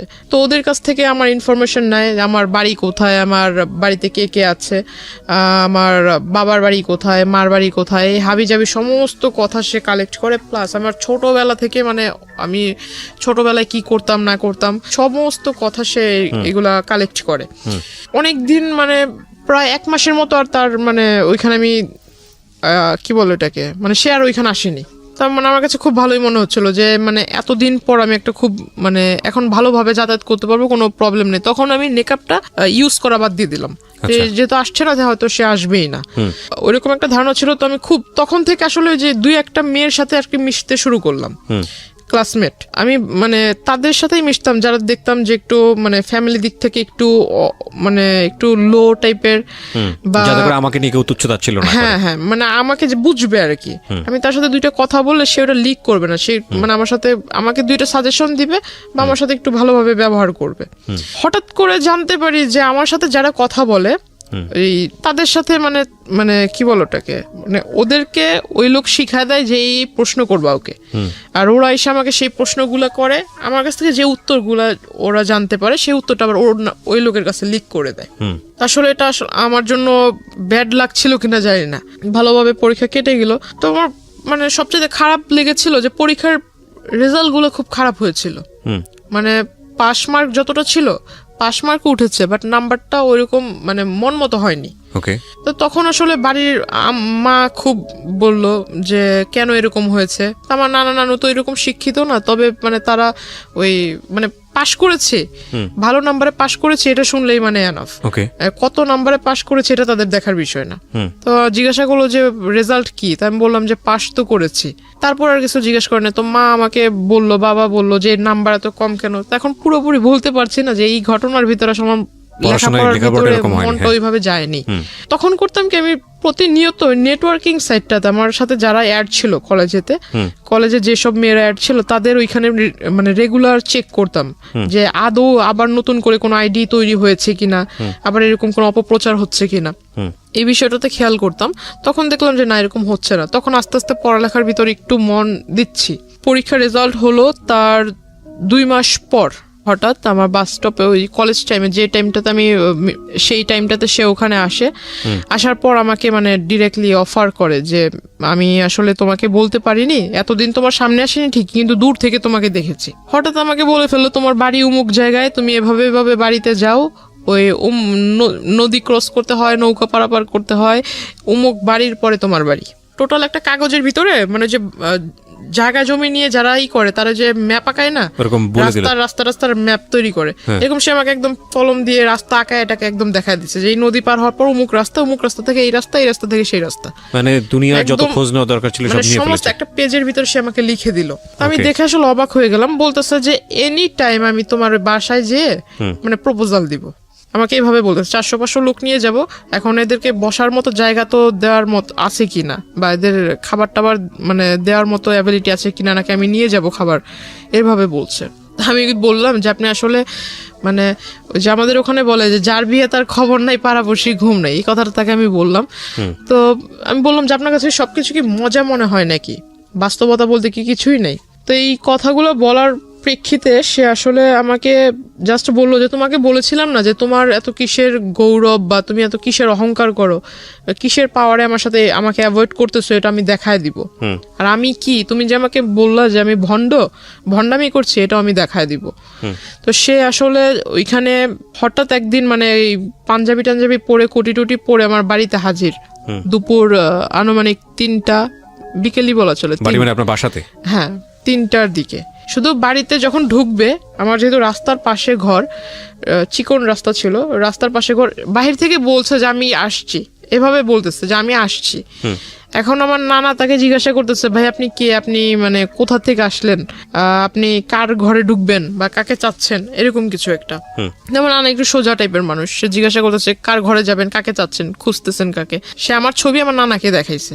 দ্য পয়েন্ট ইজ দ্যাট যে এতদিন ধরে আপনি গোপন করলেন যাতে করে ফ্যামিলিতে লোকটা না আসে, আপনার লেখাপড়া যাতে বন্ধ না হয়, যেমন ফ্যামিলিতে ঢুকবে, এবং শেষ পর্যন্ত কিন্তু সেটাই হচ্ছে। এগুলো একটু খেয়াল রাখবেন। আমি কেন বলছি যে জায়গাটিতে আমরা আসলে ফোকাস করতে চাই সেটা নিয়ে কোনো বিতর্ক থাকবে না। উনি যেগুলো বলছেন সেগুলো কতটুকু সত্য কতটুকু মিথ্যা সেটা নিয়ে বিতর্ক থাকতে পারে, cause this show is not investigative show. কিন্তু যেইটা পরিণতি সেটা নিয়ে তো কোনো বিতর্ক নাই। পরিণতিটা কেন হলো সেটাও বলবো আপনাদেরকে শেষের দিকে গিয়ে। যারা শুনছে তারা হয়তো বলবে যে এই ঘটনাটা মানে যেহেতু এখানে ওই দ্বিতীয় পক্ষ নেই, সো সেই হয়তো মানে নিজের ভালোটা বলতেছে, কিন্তু যে দ্বিতীয় পক্ষ তারও তো এখানে ভালো থাকতে পারে, নিজের মানে খারাপটা গোপন রাখতেছে। আসলে এরকম কিছুই না। যারা শুনতেছেন আমি তাদের উদ্দেশ্যে বলবো যে আমি আসলে আমার লাইফে যেটা আমি ফেস করেছি এমনটা যাতে অন্য কারোর সাথে না ঘটে, এটা একটা মানে অ্যালার্ট করা হচ্ছে, সেটা তো আমাদের অনুষ্ঠানের উদ্দেশ্য। এবং আমরা সবসময় যেটা বলি যে দুই পক্ষ থাকলে এখানে বিষয়টা অন্যরকম হতো, এবং যাকে নিয়ে বলা হচ্ছে তার পরিচয় আমরা এখানে রিভিল করিনি, এটা আমাদের অনুষ্ঠানের জায়গা থেকে করিনি। কিন্তু এটা উনি ব্যক্তিগতভাবে করবেন কি করবেন না বা অন্য কোথাও হয়েছে কিনা সেটা নিয়ে আমাদের কোনো দায় নেই। কিন্তু আমাদের উদ্দেশ্যটা আসলে ওনার জীবন কি হয়েছে, কেন হয়েছে সেই প্রেক্ষাপটটাকে আপনাদের সামনে তুলে ধরা, কাউকে হেয় করা, কাউকে নিয়ে আলোচনা সমালোচনা করা আমাদের উদ্দেশ্য না। এবং দিন শেষে আপনার জীবনটা যাতে এরকম না হয় সেজন্য আপনি কি স্টেপটা নেবেন সেই লার্নিংটা দেওয়া। ওকে, সো আমরা এইভাবেই আগাতে চাই।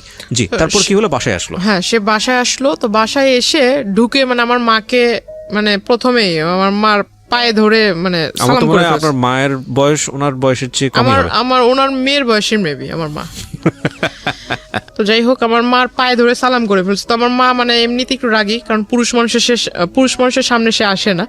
তো আমার মা খুব রেগে গেছে, মানে যে আপনার আমাদের ওখানে বলে শলা, আসলে এটা বলা ঠিক হবে কিনা জানি না, তবু যেটা ঘটেছে আমি বলি। তো আমার মা আসলে শলা নিয়ে আসছে হাতে করে, মানে খুব রেগে গেছে যে আমার পায়ে টাচ করলো কেন এই লোক। তার মানে জানতো যেহেতু আগে থেকে, সুতরাং আপনার মা, না আমার মাকে তো আমি ছবি আগেই দেখাইছি, আর সেই লোক চলে আসছে।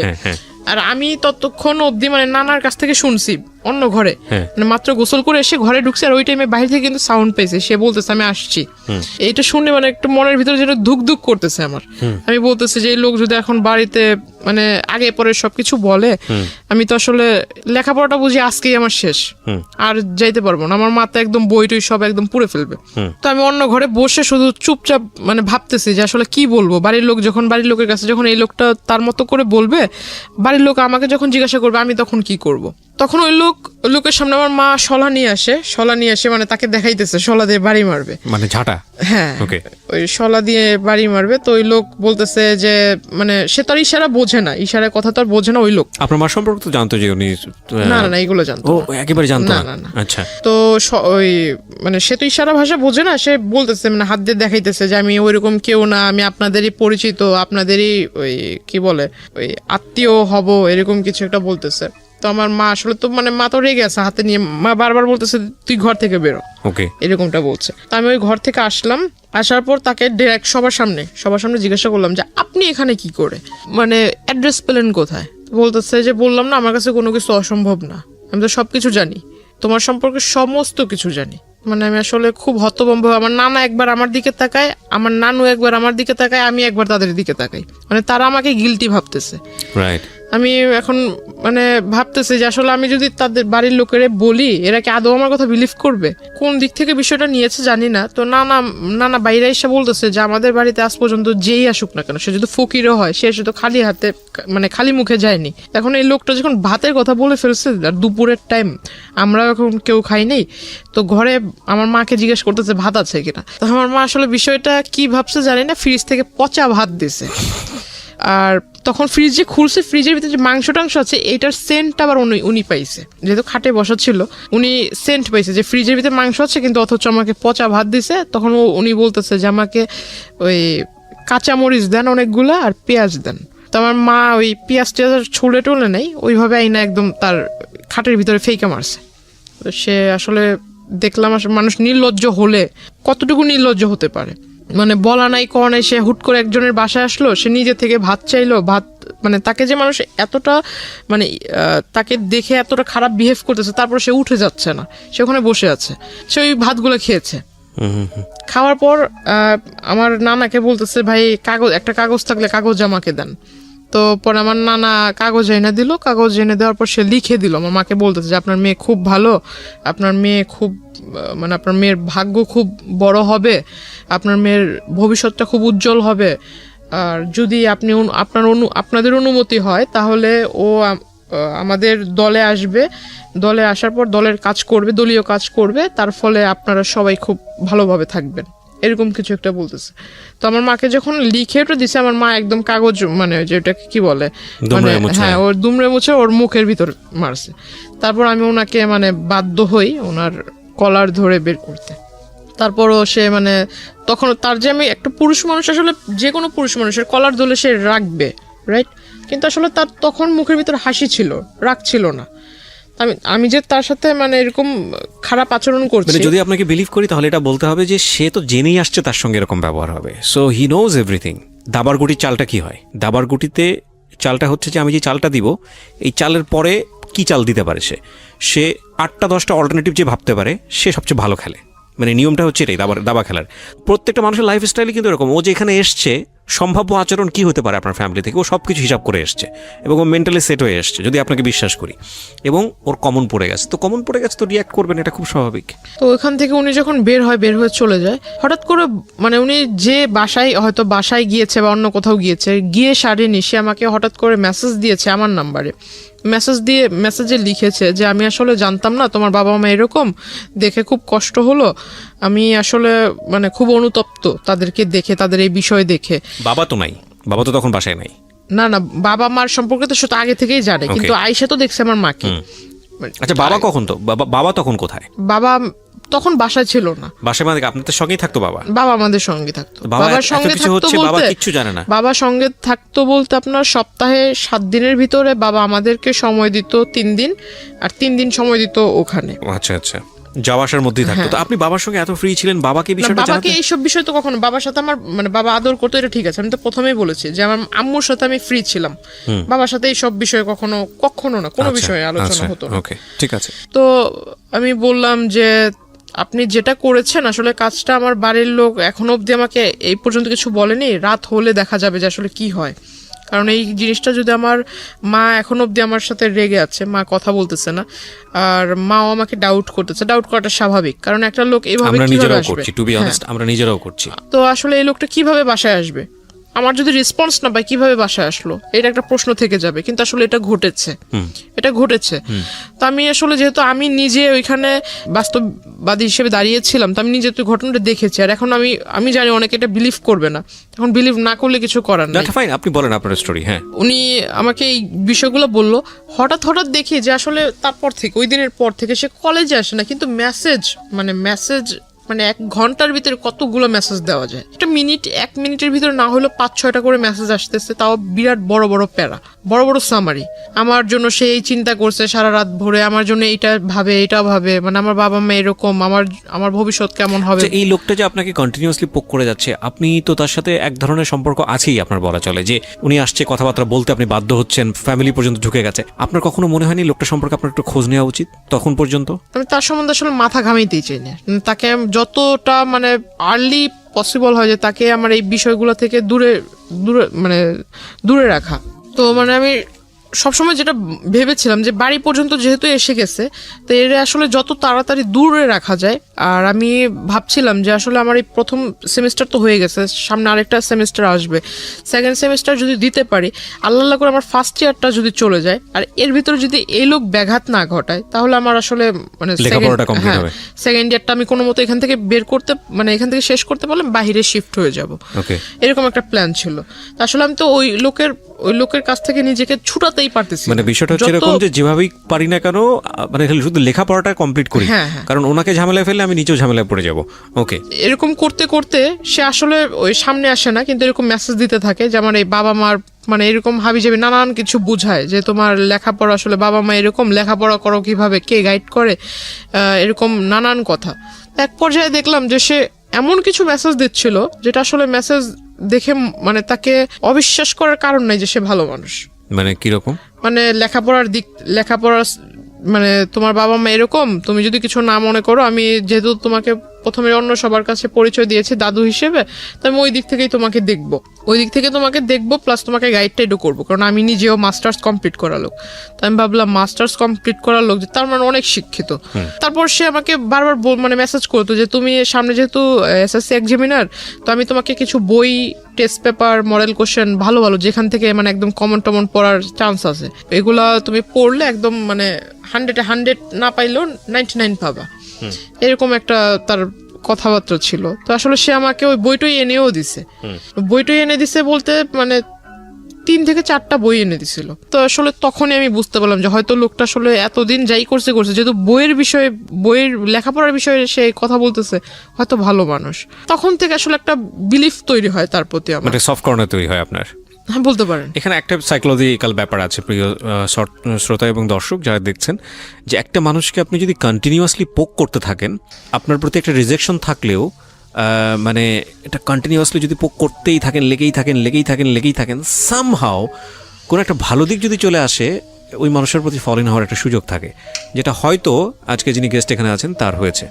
জি, ওনার মানে বইটই দেয়, আমি বইটই পড়ি। তারপর আবার দেখতাম যে উনি আমাকে বলতো যে আমি যদি কলেজে আসবো, তোমার কলেজের ওইখানে এসে তোমাকে ডিস্টার্ব করবো না, তবে তুমি যদি কিছু না মনে করো তাহলে আমার সাথে লাঞ্চ করবা। তো আমার একটা স্বভাব ছিল কি যে আমি প্রতিদিন ওইখানে পাশে আবার আপনার চাইনিজ ছিল, তো আমার একটা অভ্যাস কি যে আমি ফাস্ট ফুডের প্রতি খুব একটা নেশা ছিল। তো আমি ওই চাইনিজে ঢুকে একলাই এক টেবিলে বসতাম, যেগুলা মানে যে স্টুডেন্ট যে অফারগুলো ছিল এগুলো আমি নিয়ে মানে একাই টেবিলের ভিতরে বসে খাইতাম প্লাস ছবি তুলতাম। মানে আমার একটা যে বললাম যে নানা নানু খুব আদর করতো, তো নানার কাছে বলতাম যে আমার এই বই লাগবে সেই বই লাগবে, আমার একটু পকেট মানি বেশি দিতে হবে। নানাও বিলিভ করতো যে হ্যাঁ বই যেহেতু কিনতে হবে টাকা তো বেশি লাগবে, তো যে টাকাটা চাইতাম সেটাই দিত। তো তার কাছে থাকার না থাক নানির যে ব্যাগ আছে ওইখান থেকে টাকা নিয়ে দিলেও দিত। তো আমি আসলে ওই কাজটা করতাম। তো এটা আসলে সে নোটিস করেছিল মেবি আগে নোটিস করেছিল। ইভেন সে ওই দিন আমাকে সেই মানে প্রথমে বলে যে লাঞ্চ করবে, আমি ভাবলাম লাঞ্চ করলে সে যে মানুষ কফির 20 টাকার জন্য ঝগড়া করছে সে কোথায় লাঞ্চ করতে পারে। তো আমাকে সে ওই চাইনিজটাতেই পরে ডাকে। আসলে সে ভিতরে বসা ছিল আমি এটা খেয়াল করিনি, পরে ওই দিন আমি একটু মানে বুঝতে পারি যে আসলে হয়তো এই বিষয়টা সেও জানতো। তো তখন আমি আসলে শিওর হলাম, তারপর জিজ্ঞাসা করলাম, তাকে খুব রিকোয়েস্টও করলাম। ওইখানে দুই তিনজন ওয়েটার ছিল, ওয়েটার আসলে হাসতেছিল আমার কথা শুনে। আমি তাকে খুব রিকোয়েস্ট করলাম যে দেখেন আপনি আমার দাদু হন আর যাই হোক, আপনাকে আমি মানে আমার শ্রদ্ধেয় গুরুজন হিসেবেই বলি, ওইরকম ব্যক্তিত্বের ভিতরে আপনাকে রেখেই বলি, হাত জোর করে মানে 2 হাত জোর করে তার কাছে রিকোয়েস্ট করতেছিলাম যে আমি লেখাপড়া করতেছি, দয়া করে আমাকে লেখাপড়াটা করতে দেন। এরকম করে আসলে ডিস্টার্ব করা, আপনি আমাকে কোন দিক থেকে দেখেন, মানে আমার সামনে একরকম বিহেভ করেন আর যখন আমার মানে ফোনের ওপারে থাকেন যেসব মেসেজ দেন এগুলো আবার একটু অন্যরকম। কারণ মাঝখানে সে লেখাপড়ার সাজেশনের পাশাপাশি কিছু আপনার মানে প্রেম জাতীয় কিছু হ্যাঁ এরকম মানে ছন্দ মানে আমরা বুঝি ছন্দও পাঠাতো।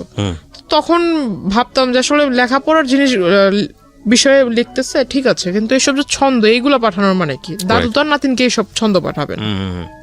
তখন জিজ্ঞেস করছি, খেয়াল রাখবেন যে ওর বয়সটাও কিন্তু 18 বছর, মানে যিনি এখানে বলছেন জান্নাত তার বয়সটাও কিন্তু 18 বছর, এবং 18 বছর হচ্ছে মেয়েদের কিংবা ছেলেদের জীবনের আগুন বছর আমি বলি এটাকে, সুকান্তের সেই কবিতার মতো। যদিও সুকান্ত ওখানে অন্যভাবে এটাকে নিয়ে আসছেন, কিন্তু টিনেজের যে বয়ঃসন্ধিকাল সময় এটা আগুন বয়স।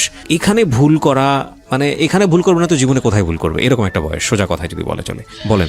তারপর উনি আমাকে বললো যে এগুলা নাকি অনেক বড় বড় কবি তার ফ্যান, অনেক বড় বড় লেখক কবি আছে, তো তার ফ্যান, তারা তাদেরকে ঘুম থেকে ওঠার সাথে সাথে নতুন নতুন ছন্দ মেসেজ লিখে পাঠায় দেয়, এইগুলো সে আমাকে পাঠায়। তো আমার কাছে মানে বিষয়টা আসলে বিলিভ ওইভাবে করিনি। তারপর ওখানে খাওয়া দাওয়া করলাম, খাওয়া দাওয়া করার পর আমি আমার মার জন্য মানে খাবার, এটা আমার একটা স্বভাব ছিল যে আমি কোথাও গেলে আমি মার জন্য বোনের জন্য খাবারটা নিয়ে আসতাম। তো আমার খাওয়ার পর আমি খাবারটা পার্সেল করে নিয়ে আসি, আমার টাকা দিয়ে আমি খেয়েছি। তো সে আমাকে বলতেছে যে আমি আজকে না হয় আমি বিল পেমেন্ট করি। তো আমি বললাম যে না থাক, আপনার করার দরকার নেই, আপনি শুধু আমার একটা কথা রাখেন যে আমি খুব উপকৃত হব এটা করলে, আপনি আমার মানে আমার পিছু ছেড়ে দেন, পারলে আমার জন্য একটা ছেলে খোঁজেন, কিন্তু আপনি আমার পিছু ছেড়ে আমাকে ভালো সাজেশন দিচ্ছেন এটা ভালো দিক, কিন্তু যেসব মাঝে মাঝে যেসব কথা বলেন বা যেসব SMS দেন এগুলো আসলে ঠিক না। তারপর আমি তাকে ওই SMS গুলো আমি নিজে তাকে পড়ে পড়ে শোনাই। তখন পেছন থেকে ওয়েটাররা খুব হাসতেছিল। আমাকে একজন ওয়েটার জিজ্ঞাসা করলো আমি যখন বের হব, সে কিন্তু ভিতরেই বসে আছে, সে ভিতরে বসে আছে বিকজ সে, আমার প্রশ্ন হলো যে এতদিন যে সে আমার সম্পর্কে খোঁজ নিয়েছে, সে যেহেতু জানে যে আমি ওই চাইনিজে খাওয়া দাওয়া করেছি এর আগে বেশ কয়েকবার একা একা এসে, তাহলে তার ভিতরে হয়তো প্রশ্ন জাগতে পারে যে সে একটা মেয়ে একা একা চাইনিজে এসে কেন খাবে, হয়তো নিশ্চয়ই কারোর সাথে খেয়েছে, এমন প্রশ্ন সে জিজ্ঞাসা করতে পারে।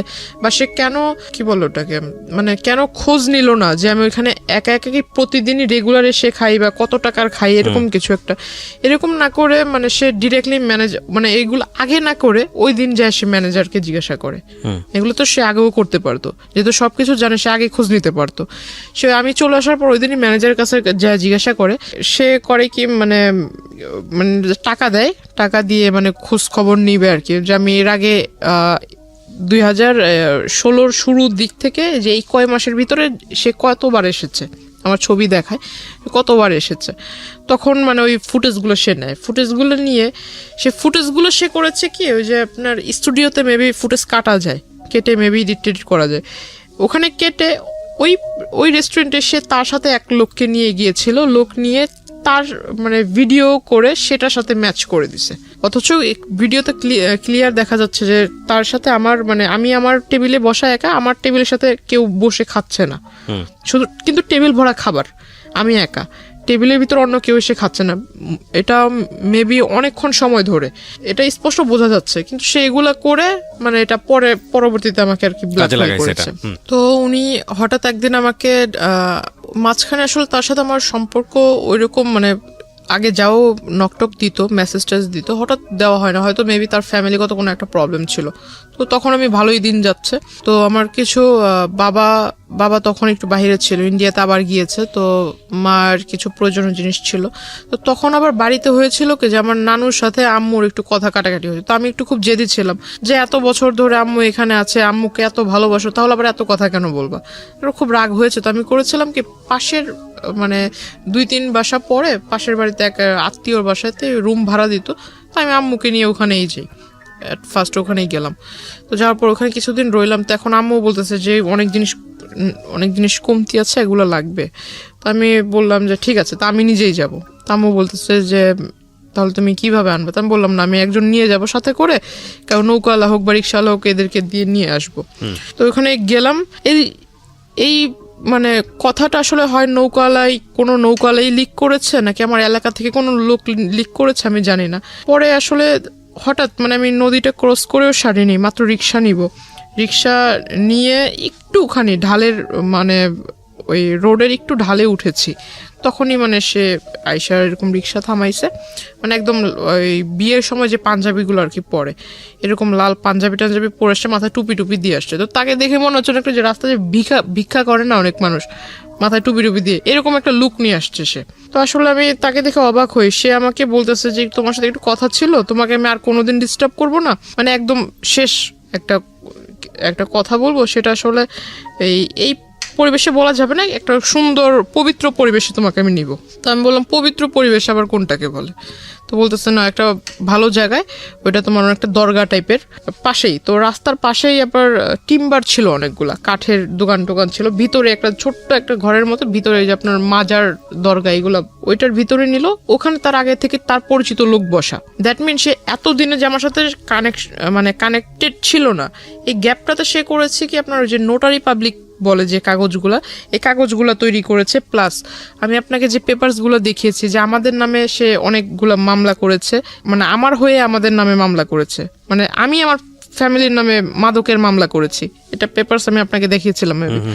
সেই বিষয়টা সে এই পেপারস রেডি একসাথে প্রিন্ট করে রাখছে। তো এখন আমি যতটুকু বুঝতাম যে শাপলা মানে হলুদ পেপারের উপরে শাপলা টাপলা ছাপানো, এর মানে কি দলিল, এতে বোঝা যায়। এখন ওখানে লেখাগুলো যে আমি মানে প্রথমে তো ভিতরে আমি যাই, সবার সামনে বলতেছে যে এখানে দুজনে নামাজ পড়বো একসাথে, নামাজ টামাজ পড়ে মোনাজাত নিয়ে তুমি এই পেপারসে সাইন করবা। আমি বললাম পেপারসে সাইন করবো মামার বাড়ির আবদার নাকি? এটা মুখের কথা, আপনি আমাকে বলবেন আমি পেপারসে সাইন করে দেবো, আমি পেপারস পড়বো না, কিসের পেপারস? আর পেপারসে সাইনই বা করার কথা আসতেছে কেন? তো বলতেছে আমি তোমাকে বিয়ে করবো, এই মুহূর্তে করবো। তো আমি বললাম যে আমার বয়স হয়েছে বিয়ে করার। তো বলতেছে না, আমি এত কিছু বুঝি না, তোমার বয়স, তুমি এসএসসি এক্সামিনার, তোমার নাকি বয়স না হয়েছে, তোমার তো 21 চলে মিনিমাম। তো আসলে সে আমার বয়সটা ধরেছিল সার্টিফিকেট অনুযায়ী। ও হ্যাঁ, সে আমাকে এই বিষয়টাতে মানে যে বিয়েটার যে বিষয়টা আসলো, এর আগে সে করেছে কি আমার ওই যে তার রাজনৈতিক যে প্রেক্ষাপট, সেখানে সে আমাকে পোস্ট দিবে, এটা সেটা দিবে, আমি বুঝি না তাতে কি হয়েছে। সে আমাকে যে পোস্টটা দিবে, এই পোস্টার ফলে আমি নানান জায়গায় ভিজিট করব, সেখান থেকে অনেক আউট নলেজ আয়ত্ত করতে পারবো, তার ফলে আমি মানে একটা ভালো রাজনৈতিক দলের কর্মী হিসেবে গ্রহণযোগ্য হব। তাকে আমি বিশ্বাস করে সে আমার কাছে বললো যে তোমার ওই পাসপোর্ট তৈরি করতে হবে। তখনও অবধি আমার পাসপোর্ট নাই। বলতেছে পাসপোর্ট করতে হবে, পাসপোর্টের জন্য ওই ছবির প্রয়োজন, প্লাস তোমার ওই যে স্কুল সার্টিফিকেটের যত কাগজপত্র আছে এগুলো। তো আমি বললাম যে আসলে পাসপোর্ট আপনি কেন করবেন, আপনি আমাকে বলেন কোথায় যেয়ে করতে হবে, আমি বাড়িতে যেয়ে বলবো। তো বলতেছে না, বাসায় জানানোর দরকার নেই, এটা তুমি বাসায় সারপ্রাইজ দিবা যখন তুমি পোস্টটা পাবা, বা এই পোস্টটা যখন টিভিতে তোমাকে দৈনিক দেখানো হবে, মানে নানান রকম অনুষ্ঠানে তোমাকে দেখানো হবে, তুমি যখন বক্তৃতা দিবা বাড়ির লোক দেখবে, তারা এমনিতেই ইমপ্রেসড হবে। তাই আমি বললাম সত্যি কি এরকম কিছু হবে? তো যেহেতু ভিতরে একটা রাজনীতি করার একটা ক্ষোভ ছিল, ক্ষোভ বা ভালো আগ্রহ, আচ্ছা যাই হোক ওটা ছিল, তো আমি আসলে ওই দিক থেকে চিন্তা করলাম সে যেহেতু মানে মেঘ না চাইতে বৃষ্টি হয়ে যাচ্ছে। আমার ছোটবেলা থেকে একটা ইচ্ছা ছিল, সে আমাকে মানে এত বড় একটা প্ল্যাটফর্মে লোভে পড়ে তাকে কিছু ডকুমেন্টস দিয়েছেন, আমি বুঝতে পারছি। হ্যাঁ, লোভ বলতে পারেন। তো প্ল্যাটফর্মে দাঁড় করিয়ে দিবে, তো ভালোই, তো আমার ইচ্ছাটা পূরণ হবে। আমি লেখাপড়াও শেষ করে, আমি যেটা বুঝতে পারছি যে আপনি তাকে কিছু ডকুমেন্টস দিয়েছিলেন, যেটার বেসিসে সে হচ্ছে আপনার একটা পেপার তৈরি করেছে। আর আমি এত বড় একটা গাধা ছিলাম, এখন নিজেকে না বলে আসলে আমি এখানে আমারও ভুল আছে অনেক, যে আমি আসলে তাকে পুরোপুরি বিলিভ না করে বা তার সম্বন্ধে কিছু না জেনে আমার সমস্ত একটা ফাইল ছিল, সেখানে আমার প্রাইমারি লেভেল থেকে শুরু করে স্কুলের যত ডকুমেন্টস ছিল সমস্ত মানে ফাইলটাই তাকে দিয়ে দিছি। না, ফাইলটা দেওয়ার মানে মূল ফাইলটার ভিতর তোমার কাগজপত্র ছিল, ওই ফাইলটাতে সমস্ত মা সব স্কুলের যাবতীয় কাগজপত্র রাখে। তাকে সার্টিফিকেটগুলো বের করে দিচ্ছে, সে আমাকে বলতেছে যে না তোমার সার্টিফিকেট দরকার নেই, আমার কাছে আমি কিসে করে নিয়ে যাবো এই কাগজগুলো, কাগজ তো মূল্যবান কাগজ, যেহেতু ফাইলটার ভিতর আছে ফাইলটা, এখন এই ফাইলটা যা যা আছে সমস্ত কিছু আমি আবার তোমাকে ব্যাক করে দিব, তুমি আমাকে এটা দাও, আমি তোমাকে যা যা আছে সমস্ত কিছু ফিরিয়ে দিব। তো আমি গেলাম, সে আমাকে বললো যে ছবি তুলতে হবে, 22 কপি না 20 কপি যেন ছবি লাগবে বলছিল। পরে ছবি তুললাম স্টুডিও থেকে, স্টুডিওর ছবি আনবন্ড করে আর আমাকে বলে মানে ডেট বলে না যে অমুক দিন আনতে হবে, ছবিগুলো আমাকে দিবা, এই ছবি দেওয়ার ডেটটা আর বলে না। তো আমি আর ওই বিষয়ে মাথা ঘামাইনি, ছবি স্টুডিওতে পড়ে রয়েছে। সে ওই সার্টিফিকেটের ফটোকপির সাথে ফটোকপি আর ওই আপনার ওই ফটোকপির ডেট দিয়ে সে আর কি বলে যে আমি বিয়ের বয়স আমার হয়েছে, কারণ সার্টিফিকেট আমার 4 বছর বয়সে মেবি আমাকে স্কুলে ভর্তি করা হয়, আমাকে বয়সটা বাড়িয়ে দিছিল কারণ আমার গ্রোথের কারণে। আপনাকে তারপর কি করলেন? সার্টিফিকেটের অনুযায়ী সে আমাকে ওই বয়সটা দেখায় বেশি। সে আমাকে যখন বিয়ের প্রস্তাবটা দেয় সবার সামনে যখন দেয়, আমি মনে করেছিলাম যে দরগাতে মাজারে তো অনেক মানুষই যাতায়াত করে, কিন্তু আসলে ওইখানে যারা যারা ছিল সবাই যে তার পরিচিত এটা আমি জানতাম না। সে হঠাৎ করে আমি যখন না করি যে না আমি সাইন করব না, আর বিয়ে তো প্রশ্ন আসে না, আর আপনাকে আমি বিয়ে করব, আর যদি বিয়ে করিও তাহলে তো আমার বাড়ির লোককে জানাতে হবে। তারপর সে আমাকে বললো এই কথা, বলার পর আমি বললাম যে না আমার যেহেতু বাবা মা জন্ম দিয়েছে, জন্ম দেওয়ার যেহেতু তারা জন্ম দিয়েছে বড় করেছে, এখন আমি বিয়েটা তো তাদের ছাড়া করব না, আমি বিষয়টা আসলে তাদেরকে জানাবো, একদিনের সময় আমাকে দেন, আপনি একদিনের সময় দেন, আমি এটা বাসায় যা বলবো, তারপর কালকে আগামীকাল মানে তার মূলত তার ওইখান থেকে আমার চলে আসা দিয়ে কথা। তো সে করে কি আসলে উপরে মানে সে হয়তো বুঝতে পারে যে আমি বের হতে চাচ্ছি, সে উপরে দাঁড়িয়ে মানে আমি তো বসা, সে উপরে দাঁড়িয়ে মানে খুব খুব মানে হিট কি বলে এটা, খুব হাইলি আমাকে একটা পাঞ্চ করে মুখের ভিতরে, আর তার একটা ঘুষিতেই আমার এখান দিয়ে ফেটে যায়, রক্ত বের হয়। তারপর সে তার হাতে মেবি ধারালো কিছু ছিল, আবার এইখানে মানে এভাবে মানে টান দিতে গিয়ে এখানে নাকের পুরো মাংসটা উঠে আসছিল। আমি আসলে খুব জোরে ব্যথা পেয়েছিলাম, খুব হাউমাউ করে কান্না করতেছিলাম। তো আসলে পাশে যারা ছিল তারা মিনিটের জন্য আমাকে ধরেনি বা ওই লোকটাকে বলেনি যে তুমি এটা করতেছো কেন, এটা আসলে জিজ্ঞাসা করেনি। তখন আস্তে আস্তে ওরা করতেছে কি বাইরে চলে যাচ্ছে, তখন বুঝতে পারলাম যে হয়তো ওরই পরিচিত লোক, নয়তো কিছু বলবে না কেন। তো ওইখানে একটা মহিলা ছিল, আমি তাকে বললাম দেখেন আমি আসলে তাকে মানে ওইভাবে চিনি না, কিছুদিন ধরে চিনি, কিন্তু সে আমাকে জোর করে বিয়ে করবে এটা তো হয় না, আর আপনাদের এখানে এগুলো ঘটতেছে আপনারা কিছু বলতেছেন না কেন। তো ওই মহিলার ওইখান থেকে সে ও করে কি আমাকে নিয়ে বের হয়ে যায়, বের হয়ে আমার এখান থেকে রক্ত বের হইতেছে, সে আমাকে রাস্তাটা টেনে নিয়ে যাচ্ছে। এক লোক জিজ্ঞাসা করতেছে যে মেয়ের মুখ থেকে রক্ত বের হচ্ছে, মাংস এখান থেকে ফেটে গেছে, আপনি মানে ওকে এইভাবে টেনে নিচ্ছেন কেন? সে বলতেছে আমার মেয়ে আরেকজনের সাথে ভেগে যাচ্ছিল, ওরে ধরে নিয়ে আসছি, তোরে মারবো না কি করব। সে মানুষের কাছে ওটা বলতেছে। সে যখন বলছে যে লোকটা জিজ্ঞাসা করছে সেই লোকটার আর বলার কিছু ছিল না, সে আমাকে নিয়ে গেল তারই পরিচিত এক। তো আপনি কিছু বললেন না কেন তখন? তখন আমি আসলে কিছুই বলিনি, এটা না বলার হয় মানে তখন, কিন্তু আমার মনে আছে যে আমি তখন কান্না করতেছিলাম খুব।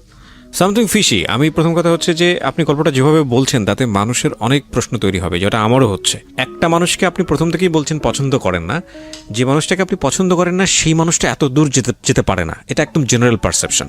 সেই মানুষটাকে আপনাকে মাজারে নিয়ে যাবে, সেই মানুষটা আপনার বাসায় ঢুকে যাচ্ছে, সেই মানুষটা আপনাকে সাজেশন দিচ্ছে, সেই মানুষটাকে আপনি আবার হচ্ছে আপনার ডকুমেন্টস সব কিছু দিয়ে দিচ্ছেন। না, দিস ইজ রিয়েলি আনবিলিভেবল। এটা আমার কাছে পুরোটাই অবিশ্বাস্য মনে হচ্ছে।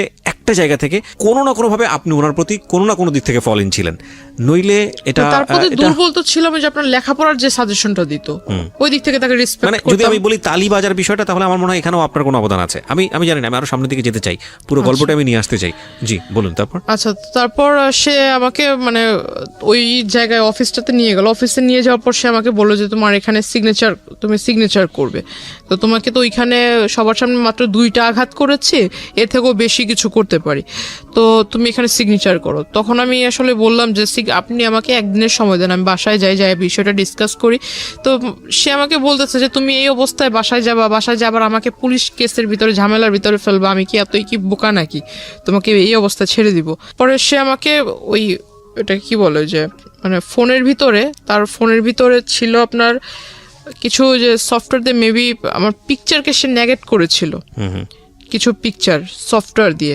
তো আসলে সফটওয়্যার দিয়ে এটা আসলে আমারই পিকচার ছিল না অন্য কারো পিকচার ছিল সেটা জানি, কিন্তু বডির ভিতর আমার মাথাটাই ছিল, বডি টোটালি ওপেন ছিল, বাট মাথাটা আমার ফেসে একদম স্পষ্ট দেখা যাচ্ছে। তো আমি আসলে খুব একটা মানে বিভ্রান্তকর পরিস্থিতি হয়ে যায় আমার জন্য। আমার মনে হয় ওই পরিস্থিতি আমি যেটা করেছি, যে আসলে আমাকে সে যেভাবে বলছিল যে তুমি যদি এটা না করো তাহলে আমি যাই ওখানে বলবো, তোমাদের বাড়িতে সমস্ত কিছু বলবো, বলার পর তুমি আর মানে তোমার ফ্যামিলিও তোমার সাপোর্টে থাকবে না, তোমার জন্য কেউ পাশে আসবে না, তখন ঘুরে ফিরে তুমি নিজে থেকে আমার কাছে চলে আসবা, আমার কিছু করতে হবে না, তুমি নিজেই আসবা। তা আমি বললাম যে না, আমার আগে আমি বাসায় যেতে চাই, আমাকে ছাড়েন আপনি। তো বলতেছে বাসায় তো তুমি যাবা, আমিও তো যাইতে দিব, আগে সাইনটা করে যাও। তা আসলে আমার জন্য ওটা আমার মনে হয়, আমি জানি না অন্য কেউ আমার জায়গায় থাকলে কি করতো, কিন্তু আমার তখন মাথায় ছিল যে আমি আসলে এর কাছ থেকে মূলত এখান থেকে বের হয়ে নেই, বের হয়ে বাসায় আজকে সমস্ত কিছু মানে একদম প্রথম থেকে সমস্ত কিছু বাসায় শেয়ার করব। তারপর যদি স্কুল কলেজ বন্ধ হয়ে যায় যাক, তাতে আমার কিছু যায় আসে না। তখন আমি আসলে তার ওই যেহেতু 2বার প্রথমে হিট করেছিল, পরে আবার 3-4 বার না করার ফলে সে আরেকবার আমাকে একটা ঘুষি দেয় মুখের ভিতর, পরে এখানে একটু ফুলে যায়, মানে একদম কালো হয়ে গেছিল। ওই অফিসে যারা ছিল তারা তখন বলতেছে যে আপনি এখানে নিয়ে আসছেন ভালো কথা, আপনি আমাদের পরিচিত ভালো কথা, আপনি একটা মেয়েকে এনে আপনার মেয়ের বয়সের থেকেও ছোট তার গায়ে হাত তুলতেছেন, তো বলতেছে ওরা আর আমার বিষয় এটা। তখন আসলে সে আমাকে বলতেছে তুমি কি সাইন করবা, মানে তুমি কি বাসায় যেতে চাও আদৌ, নাকি তুমি চাও যে আমি তোমাকে এখান থেকে উঠায় নিয়ে যাই। আমি বললাম যে আমি বাসায় যাব। তো বলতেছে যদি বাসায় যেতে চাও ভালো মানুষের মতো সাইন করে দাও। সাইনটা মানে কি বিয়ের কাগজে কাবিননামাতে সাইন? কাবিননামা আসলে সে আমাকে জাস্ট উপরে, আমি যখন পড়তে যেহেতু কাগজে সাইন করবো তাকে জিজ্ঞাসা করলাম যে কাগজে তো এমনি সাইন করবো না, তো আমি একটু পড়ে নেই কি কি লেখা আছে, আমার তো পড়ার দরকার আছে। তো আসলে সে আমাকে পড়তে দিচ্ছিল না, সে শুধু বললো যে সাইন করার যে দাগটা থাকে সেখানে আবার নিচে দেখলাম যে সাক্ষীটা কে লেখা ছিল। আমি তাকে জিজ্ঞাসা করলাম যে বিয়ে তো সাধারণত কাজী সাহেবরা পড়ায়, তো এখানে তো কোনো কাজই নেই, কিছু নেই, এটা কিভাবে বিয়ে হচ্ছে? তো বলতেছে না, এটা সব কোর্টের মাধ্যমে বিয়ে হচ্ছে। আমি কোর্ট থেকে সমস্ত কাগজ নিয়ে আসছি, দ্যাট মিন সে নিজেই অনেক লোকের স্বাক্ষর সে নিজেই দিয়ে দিছে। পরে যখন সে আমাকে বললো, তারপর আমি মনে হয়েছে যে আমি বাসায় চলে যাব, আর এই সাইনটা যদি না দেয় তাহলে তো সে আমাকে বাসায় যেতে দিবে না। আমি আসলে তখন সাইনটা করি।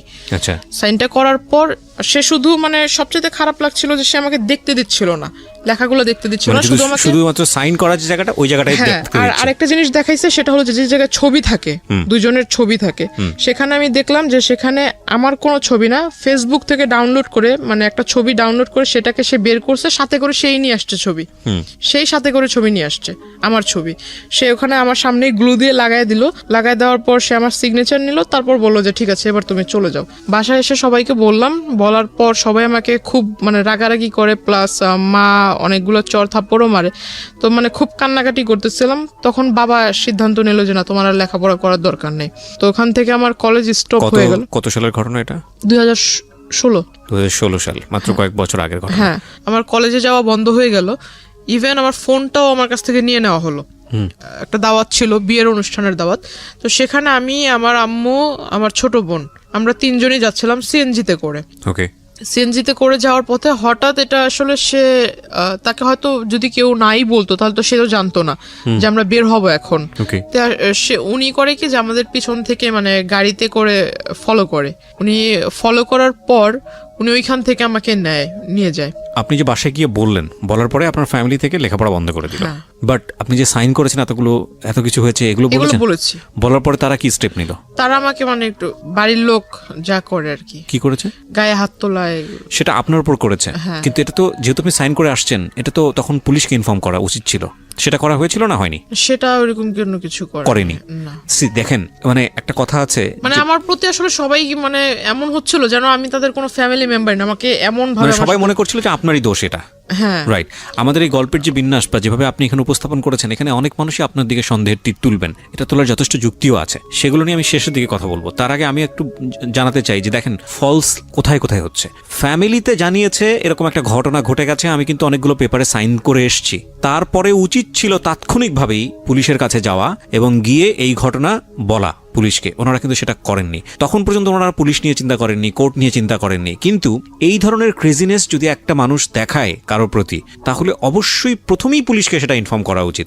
নইলে অনেকে মনে করতে পারে যে পুলিশের কাছে বলবো না, ফ্যামিলির এই প্রবলেমগুলো নিয়ে মানুষকে জানাবো না, শেষ পর্যন্ত ওই যে বলে না, যেটা প্রথমেই সমাধান হয়ে যেতে পারতো, শেষ পর্যন্ত এটা এত বড় হয়ে বাস্ট হয় যে শুধুমাত্র এটা ফ্যামিলি মেম্বার না, এটা পুরো দেশের লোকই জানে। রাইট নাও এই মেয়েটার ক্ষেত্রে এখন তাই হচ্ছে। তো এরপরে আপনি কি করলেন? কোথাও যাচ্ছিলেন বোধহয় সিএনজি নিয়ে কিছু একটা। আমরা উনি আমাদের পিছনে ফলো করতেছিল। আমাদের বলতে আপনার সঙ্গে কে কে ছিল? আমি, আমার মা, আমার ছোট বোন। ওকে, তারপর তিনজনই যাচ্ছিলাম দাওয়াতে। তারপর তো পিছন থেকে উনি গাড়ি দিয়ে ফলো করছিল। তো ওনার সাথে আবার তিনজন ছেলেও ছিল ইয়াং এজের। উনি গাড়িতে বসা ছিল। উনি হঠাৎ করে ওভারটেক মেবি বলে এটাকে, পিছন থেকে গাড়ির সামনে এসে দাঁড় করিয়ে দেয়। তো হঠাৎ করে সিএনজিওয়ালা থামানোর পর ওই সিএনজিওয়ালাকে ওই ছেলেরা এসে বলতেছে যে ভিতরে আমাদের লোক আছে, ওরা মানে আমরা ওদের সাথে কথা বলবো। আসলে আমি ছেলেদেরকে দেখে চিনতে পারিনি। পরে পিছন থেকে যখন বলতেছে যে তোদের ভাবিকে কিছু বলিস না, কোনো মতো খালি গাড়ি থেকে নামা, তখন আসলে তার কণ্ঠ টোন শুনে বুঝতে পারি। তখন আমি গাড়ি থেকে নাইমা যায় তাকে ডিরেক্টলি জিজ্ঞাসা করি যে এগুলো করার মানে কি। তো উনি আমাকে ডিরেক্ট বলতেছে যে তোর সাথে আমার এই সম্পর্ক হয়ে গেছে, যেভাবেই হোক হয়েছে, আমার ইচ্ছা ছিল, আমার ইচ্ছা পূরণ হয়েছে, তো তুই আমার সাথে যোগাযোগ কেন বন্ধ করলি, যোগাযোগ কেন রাখলি না? তো রাস্তার মধ্যে এটা হচ্ছে, আশেপাশে লোকজন ছিল না? ওই রাস্তাটা আসলে একটু নির্জন টাইপের ছিল। যে টাইমটা ছিল ওই টাইমটাতে এত মানুষ ছিল না। ওকে, আমাকে বলতেছে যে তোর ভিতরে কি একটু ভয় জাগলো না যে আমি এই পেপারস দিয়ে ওই আই মিন তোর সাথে যে আমার এই যেভাবে হোক বিয়ে হয়েছে, এই কাগজ টাগজ দিয়ে তোর কিছু করব, তোকে ভয়ভীতি দেখাইতে পারি, এরকম কোনো ধারণা কি তোর মনে আসেনি? ওইখান থেকে আমাকে সে আমার মার ওইখান থেকে সে সামনে আসে। আমার মা তাকে তো প্রথম দিনে একবার দেখছে, তাকে চিনে। মার সামনে এসে সে যখন আমার বোনকে একটু টাচ করতে যায়, আমার মা তাকে মানে এরকম মানে চড় দেয় গালের ভিতরে। সে রেগে গিয়ে আমার মাকে আর কি ধাক্কা দেয়, আমার মা পড়ে যায়। তো হঠাৎ ওই সিএনজিওয়ালা যখন বলতে যায় যে আপনি কি এরকম এসে করতেছেন, তখন সিএনজিওয়ালাকে ওই তিনটা ছেলে মারে। ওই সিএনজিওয়ালাকে মারা দেখে ওই আশেপাশের কবরস্থানের ওইখান দিয়ে ফুটপাথ দিয়ে লোক হেঁটে যাচ্ছিল, তারা আসার পর বলতেছে যে এখানে কিসের গ্যাঞ্জাম হচ্ছে, আবার ওই সিএনজিওয়ালাকে মারলেন, আপনি কে? তখন সে পেপারস বের করে দেয় যে আমার বউকে বিয়ে হয়ে গেছে কিন্তু আমার কাছে তুলে দিচ্ছে না, আমার বউকে তার ফ্যামিলি তার গার্ডিয়ান আটকায় রাখছে বাসায়। এইটা বলে সে আমাকে আসলে ওইখান থেকে ওই পেপারস দিয়ে নিয়ে যায়। নিয়ে যাওয়ার পর সে আমাকে ডিরেক্টলি ওইখান থেকে নিয়ে যায়। ইভেন আমার মাকে যে ধাক্কা দিয়েছিল, আমার মা আমার বোন কিন্তু খুব কান্না করতেছে, আমার বোন ওকে দেখে কান্না করতেছে। আমার মা উঠতে সে আমাকে গাড়িতে মানে উঠায় ফেলছে। আমাকে শুধু বলতেছে যে এই পেপারস গুলো কিন্তু সবকিছু, তুই যে এখন যদি না যাস তাহলে যে তোর মা বোনকে যে ছেড়ে যাচ্ছে এরাও কিন্তু থাকবে না, ভাবিস না। আমাকে এটা বলে। তো আমার কাছে আমি সর্বোপরি আমার বোন আমার কাছে সবচেয়ে প্রিয়, আর আমার মাও আমার কাছে সবচেয়ে প্রিয়। তো আমি ওর সাথে যাওয়ার পর এটা যাই বললে ভুল হবে, সে আমাকে নিয়ে যায় জোরপূর্বক।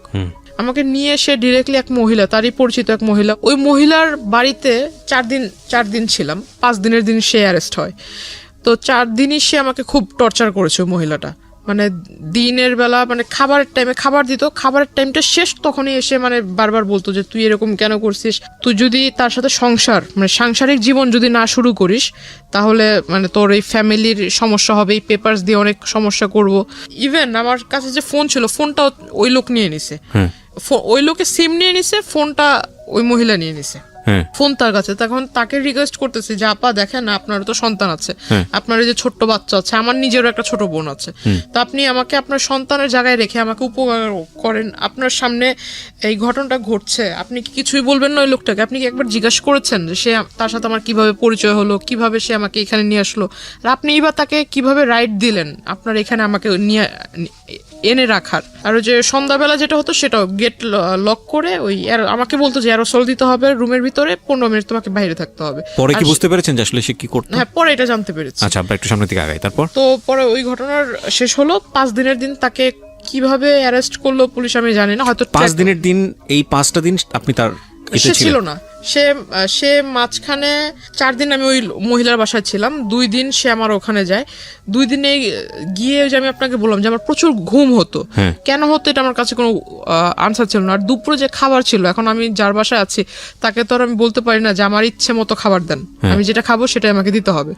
এখন সে যেটা দিচ্ছে আমার কোনো মতো খেতে হবে। আপনি কি সারাক্ষণ রুম বন্দি ছিলেন নাকি? রুমের ভিতরে বন্দি, মানে তাদের বাহিরের বের হইতে দিত না। যে রুমটাতে আমাকে রেখেছিল ওই রুমটাতেই, মানে রুমের ভিতরে কোনো ধরনের কোনো শাউট করা বা কারো হেল্প চাওয়া এটা করার সুযোগ ছিল না। সে আমাকে খাবার দিত, মেবি 10 তলাতে ছিল ফ্ল্যাটটা, আর একদম উইন্ডো নাই, শুধু একটা ছোট্ট একটা ব্যালকনি আছে, কিন্তু ব্যালকনির পাশে অন্য কোনো ফ্ল্যাট নেই, ঠিক আছে? একদম সামনে একদম খোলা পুকুরের মতো দেখা যাচ্ছে আর কি। আর সে খাবারটা যে দিত, মিলটা থাকতো আপনার ভাত এবং ডাল। এখন আমার সন্দেহ হতো যে ডালের ভিতরে কি এমন কিছু আছে যে আমার প্রচন্ড ঘুম আসে। আর ওই 2 দিন মানে যে 2 দিন ওই লোকটা আসছিল, ওই 2 দিন আসলে সে আসছিল যেটা আমি জানি না, কিন্তু সে যাওয়ার পর আমি জানতে পারছি ওই মহিলা বলছে যে উনি আসছিল। তো এর মাঝে যে কি হয়েছে আসলে আমার মনে নাই, কিন্তু আমার বডি নিয়ে আমার একটু ফিল হচ্ছিল যে আমার সামথিং চেঞ্জ। হ্যাঁ, আমার মানে প্রচুর শরীর ব্যথা করছিল। তখন আমি তাকে জিজ্ঞাসা করলাম যে আচ্ছা আমি তো মানে আমি ওরকম কোনো হার্ড ওয়ার্কিংও করি নাই, বা আমি তো শুধু খাটের উপরই বসে আছি, তো আসলে আমার মানে শরীরটা কেমন যেন লাগতেছে, যে আপনার কাছে যদি ব্যথার ট্যাবলেট থাকে আমাকে একটু দেন। তো বলতেছে না তোমার কিচ্ছু হয়নি, তুমি সুস্থ, হয়তো রুমের ভিতরে সারাক্ষণ বসে থাকো এই জন্য এরকম। তো আমি বললাম যে রুমে যেহেতু সারাক্ষণ আপনি বলতেছেন আমি বসে থাকি, তাহলে আপনার ওখানে কোনো একটা কাজটা দেন, আমি ছোট ছোট মানে আপনাকে হেল্প করি, আপনার কাজে হেল্প করি। বলতেছে না তোমার ওই রুমেই বসে থাকো। মানে আপনি তো নর্মালি ছিলেন, আপনার কথা শুনে যেটা মনে হচ্ছে মেন্টালি নর্মাল ছিলেন। লাইক আপনাকে তো এক জায়গায় ব্লক করে ফেলেছে, আপনার তো সামহাউ ফ্যামিলি ওখান থেকে স্কিপ করার কথা।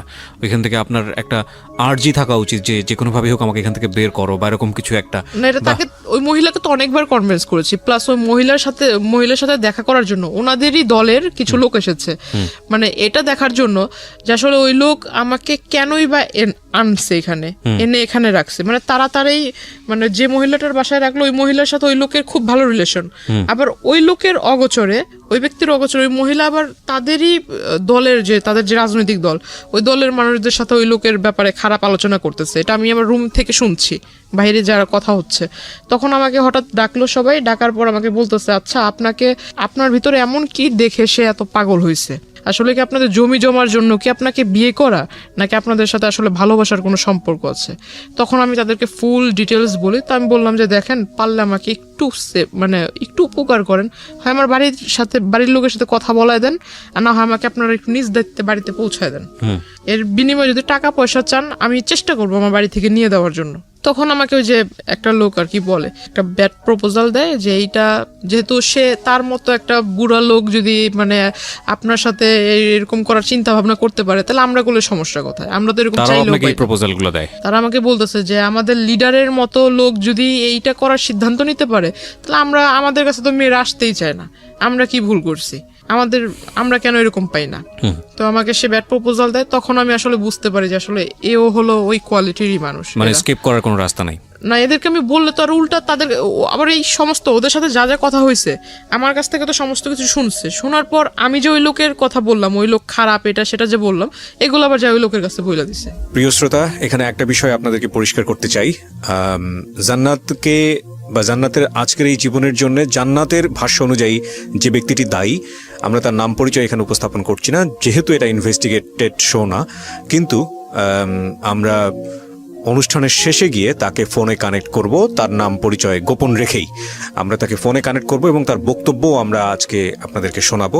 আমরা প্রথমে জান্নাতকে বা জান্নাতের যে পরিবার এখানে এসেছে তাদের সবাইকে ফ্লোর দিতে চাই, তাদের কথা শুনতে চাই, এবং সেখান থেকে যে প্রশ্নগুলো উদ্ভাবন হবে সেগুলো নিয়ে আমরা যে ব্যক্তিটি আজকে জান্নাতের জীবনের জন্য এই জায়গাটায় দায়ী, তার সঙ্গে আমরা কথা বলবো একেবারে অনুষ্ঠানের শেষে। সুতরাং সঙ্গে থাকবেন আশা করছি। এখানে একটা বিষয় আপনাদেরকে পরিষ্কার করতে চাই।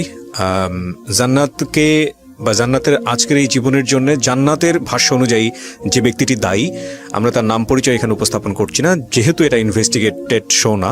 কিন্তু আমরা অনুষ্ঠানের শেষে গিয়ে তাকে ফোনে কানেক্ট করব, তার নাম পরিচয় গোপন রেখেই আমরা তাকে ফোনে কানেক্ট করব এবং তার বক্তব্য আমরা আজকে আপনাদেরকে শোনাবো। আমরা প্রথমে জান্নাতকে বা জান্নাতের যে পরিবার এখানে এসেছে তাদের সবাইকে ফ্লোর দিতে চাই, তাদের কথা শুনতে চাই, এবং সেখান থেকে যে প্রশ্নগুলো উদ্ভাবন হবে সেগুলো নিয়ে আমরা যে ব্যক্তিটি আজকে জান্নাতের জীবনের জন্য এই জায়গাটায় দায়ী, তার সঙ্গে আমরা কথা বলবো একেবারে অনুষ্ঠানের শেষে। সুতরাং সঙ্গেই থাকবেন আশা করছি। আমি কথা না বাড়িয়ে গেস্টের কাছে আবারও ফিরতে চাই আমরা যেখানটায় ছিলাম। তারপর ওই লোক 5 দিনের যেদিন ধরা খায়, ওই দিন দিনের বেলা সে আসে, আইসা মানে আমাকে জিজ্ঞাসা করে যে তুই এগুলো বলছিস আমার নেতাকর্মীর কাছে? আমি বললাম না তো, আমি এত কিছু তো বলিনি। তো বলতেছে না যে এগুলো বলছিস, তারা আমাকে মিথ্যা বলেন। আপনি স্কিপ করেন কিভাবে ওখান থেকে? স্কিপ করার কোনো সুযোগ ছিল না। কি হলো, মানে বেরোলেন কিভাবে? তাকে অ্যারেস্ট করে সে আমাকে আপনি জানলেন? আপনি কিভাবে বেরোলেন? আপনি তো আগে জানেননি অ্যারেস্ট হয়েছে। হ্যাঁ, ওইখানে হয়েছিল কি, আমি ওই তাদেরই মধ্যে একজনকে রিকোয়েস্ট করেছিলাম যে আপনারা কি মানে তার ওয়াইফ বাচ্চা কারো ডিটেলস জানেন কি, বা তার ওয়াইফের নাম্বার আছে কিনা? তো একজন বলতেছে যে হ্যাঁ, তার ওয়াইফের সাথে তো আমাদের খুব ভালো রিলেশন। তাই আমি বললাম আপনি একটু পারলে ওনার ওয়াইফের সাথে আমার কথা বলায় দেন, আর না হলে ওনার ওয়াইফকে এখানে আসতে বলেন। ওনাকে বলি। তো ওই লোকটা করছে কি যে ওই লোকটা আবার আমাকে ওই দিনই বললো যে তুমি আমার বোনের মতো, এরকম করে বললো। তো আমি আবার একটু বিলিভ করে ফেললাম, যেহেতু বোন বলছে হয়তো ভালোই হবে। তো উনি করছে কি ওনার ওয়াইফকে আনছে, আনার পর ওনার ওয়াইফ আমাকে বলতেছে যে চল তুই আমার সাথে চল, মানে খুব রাগান্বিত হয়ে বলতেছে। তার ওয়াইফ ওইখানে আসার পর তার ওয়াইফ আমাকে এই কথা বলে যে আমার সাথে চল, তুই আমার সাথে গেলে আমার বাসায় যাবি, যাই ওইখানে থাকবি, তারপর আমি সবকিছু শুনে টুনে তোদের বাসায় দিয়ে আসবো। তো যার বাসায় ছিলাম সে মহিলা আমাকে বলতেছে যে না তুমি ওনার সাথে যেও না, ওনার সাথে গেলে উল্টা আরো তোমাকে মারবে ধরবে। তো আমি বললাম তাহলে আমি কি করব? তো বলতেছে যে এখান থেকে তুমি বরঞ্চ যে আমাদের আরেক ভাই আছে ওনার সাথে তুমি কোনো মতো রোডটা পার হোক। ওই লোকটা আমাকে নিয়ে সিএনজি করে আমাকে নিয়ে চলে গেল আপনার ওইখানে আমাকে নিয়ে গেল। নিয়ে যাওয়ার পর আমাকে বলতেছে যে এখান থেকে বাসে করে আমাকে আমার বাড়িতে পাঠায় দিবে। এখন বাসে করে যে আসবো, আমার কাছে তো টাকা নেই, বাসে করে না হয় সে পাঠায় দিল, আর সে আমাকে বাসের ভাড়াও দিবে না, বাসে করে পাঠাবে বাসের ভাড়া দিবে না। তখন ওই লোক ফোন দেয়, ফোন দিয়ে তাকে জিজ্ঞাসা করে যে আমাকে নিয়ে কোথায়, মানে তার সাথে আবার তার ওয়াইফের অন দ্য স্পটেই তার ওয়াইফ আমাকে আবার ঢোকার সাথে সাথেই 2-3টা চর দিছে।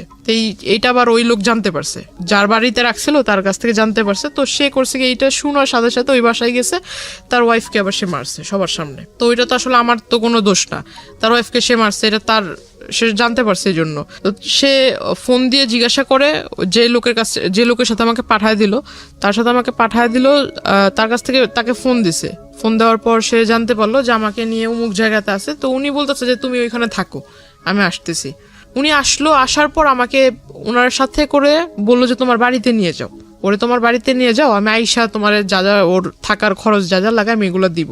কে বলেছে এটা? মানে ওই যে ওই লোক, উনি আমার ওনার সাথে ওনার বাড়িতে পাঠালো। তো ওনার বাড়িতে পাঠালো, হ্যাঁ ওনার ওয়াইফের বাসায় ছোট্ট একটা ঘরের ভিতরে মানে তারা থাকে। এখন তাদের হাজবেন্ড ওয়াইফের মাঝখানে আমি কিভাবে থাকবো? ছোট্ট একটা ঘর, এই ঘরের ভিতরে মানে তাকে আমি বলতেছি ভাই দেখেন আপনি আমাকে দয়া করে আমার বাসায় পৌঁছায় দেওয়ার ব্যবস্থা করেন, আমাকে বাসায় পৌঁছায় দেন। আর আপনি তো এই সমস্ত ঘটনা নিজেও দেখতেছেন, আপনি যেহেতু বোন বলে ডাকছেন আমাকে বাড়িতে দেন, আমি খুব উপকৃত হব। মানে যে লোকটার মাধ্যমে পাঠাচ্ছে ওই লোকটার সাথে আপনার কথোপকথন? হ্যাঁ, এই কথা বললাম। বলার পর সে আমাকে বলতেছে যে না এখন আমি যদি আপনারে দেই তাহলে তো আমার নামে আবার কেস করে দিবে, উনি লিডার যে মানে রাগী লোক, আমি আপনাকে দিব এই কথা জানতে পারলে আমার নামে কেস করে দিবে। তারপর ওইখান থেকে আমাকে সে তার সাথে তাদের বগুড়াতে নিয়ে যায়, তার ওয়াইফের মানে তার শ্বশুর বাড়িতে।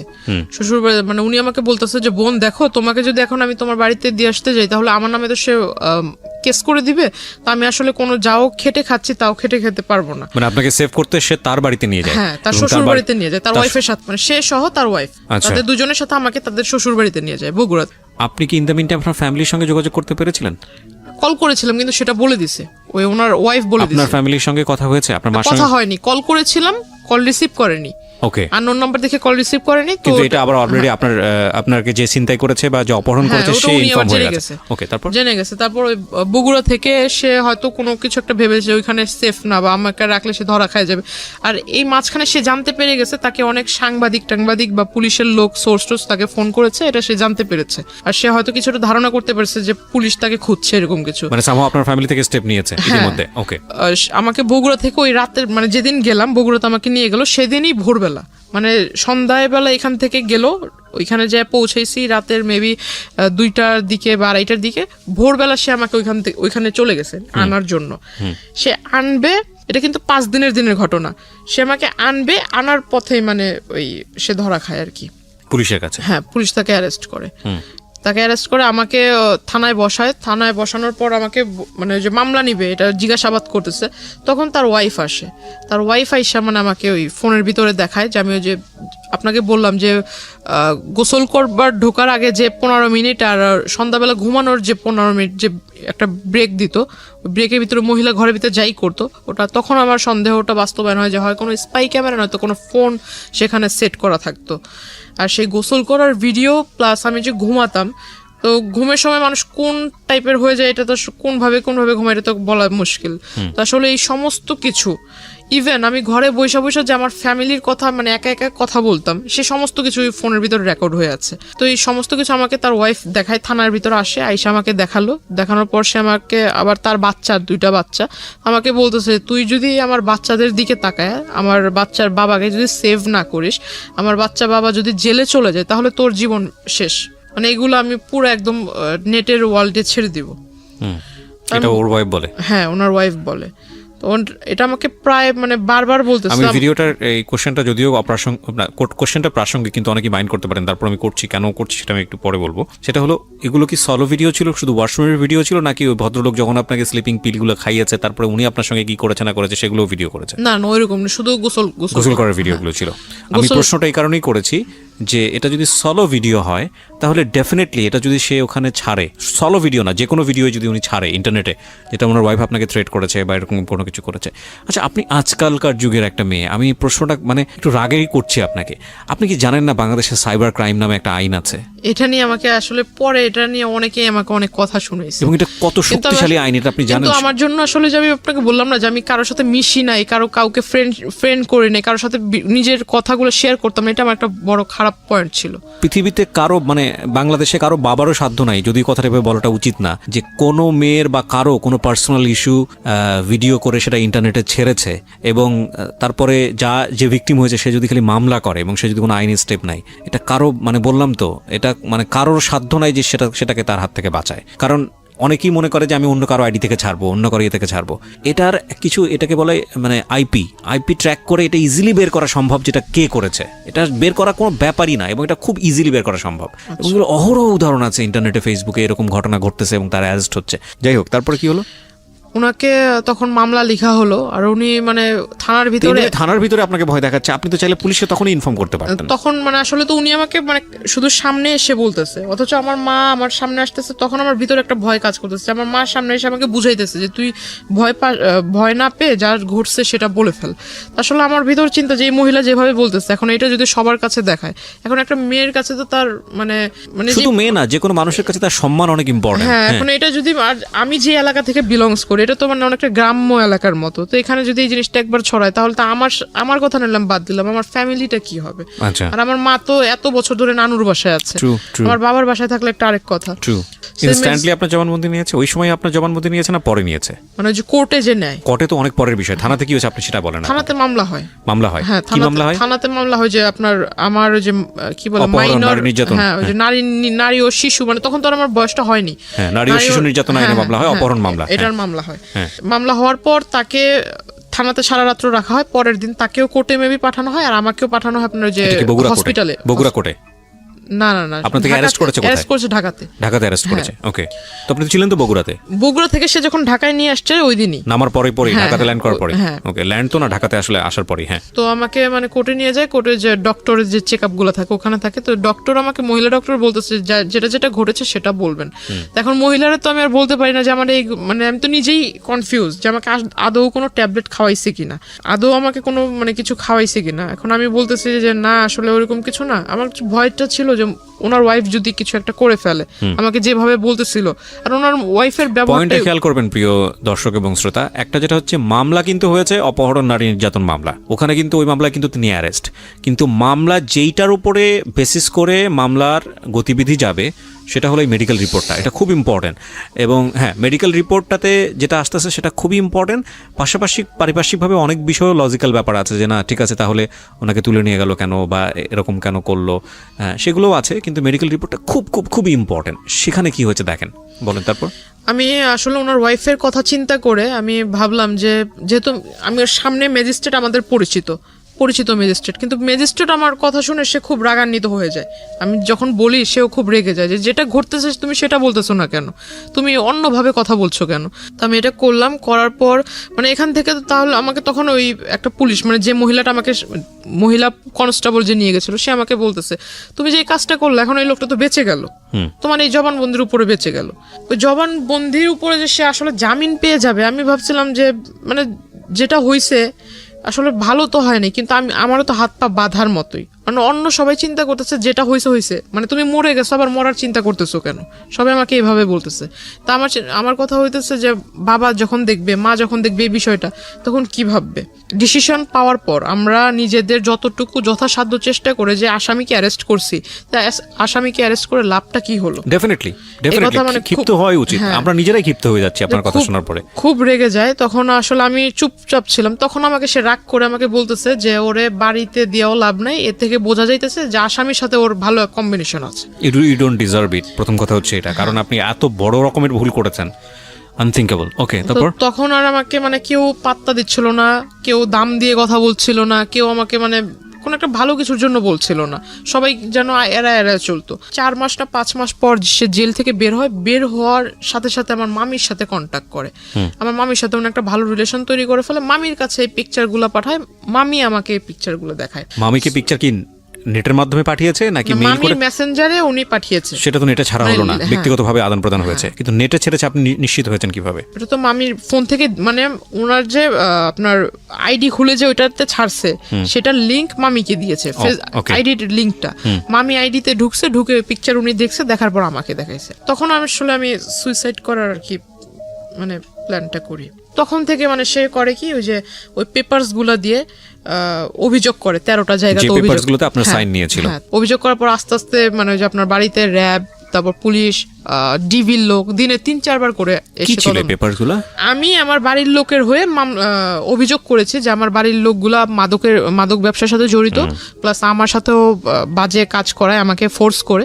ও কি চাচ্ছিল, মানে যে লোকটা আপনাকে এভাবে জোর করে নিয়ে সংসার করবে, ও সামহাও আপনাকে লাইফ লাগবে, যেহেতু এত কিছু হয়ে গেছে, এবং সে প্ল্যান ছিল আর কি। ওকে, তারপরে কিডন্যাপ করলো আপনার বোনকে? আমার বোনকে কিডন্যাপ করার পর আমার বোনকে নেওয়ার সাথে সাথে আপনার খুব মানে আমাদেরকে তো কল দিচ্ছে, আমাকে কল দিচ্ছে বারবার, যে বলতেছে যে তুই যদি না আসিস তাহলে তোর বোনকে আর দেখতে পারবি না। বোনটা তখন 2 বছর, মানে 2 বছর বেবি, কত ছোট, তো ওকে আসলে খুব মারতেছিল, সেটা আমিও শুনতেছিলাম। ফোন লাউডে ছিল, প্লাস এটা আসলে ওই ট্র্যাক করা হচ্ছিল, প্রশাসনের লোক ট্র্যাক করতেছিল যে যা যা কথা হচ্ছিল। তো আমার বোনকেও চর দিছে, আমার বোনকে নিচে ফেলে আমার বোনের মাথার উপরও বুট জুতো দিয়ে, মানে কি বলো ওটাকে, মানে চাপ দিচ্ছিল জোরে আমি জোরে। প্রিয় দর্শক এবং শ্রোতা, এই পার্টটাতে ওনার যে ছোট বোন এবং ওনার মা দুজনই স্টুডিওর বাইরে আছে, আমরা দুজনকে এখানে হাজির করছি, এবং ভিডিও পার্টে আমরা ওনার বোনের ফেসটা আমরা দেখাবো না, এবং যেহেতু ওনার অপ্রাপ্তবয়স্ক, আমরা একটু নিয়ে আসতে চাই, আমরা একটু ওনাদের কাছেও জিজ্ঞাসাবাদ করতে চাই, আসলে কি, বিশেষ করে ওনার ছোট বোনকে জিজ্ঞাসাবাদ করতে চাই। কি নাম তোমার? হীরা। আচ্ছা, হীরার বয়স হচ্ছে 4 বছর। ওকে যখন এটা করা হয়েছিল তখন 2 বছর বয়স আপনি বলছিলেন, তাহলে তোর মনে থাকার কথা না?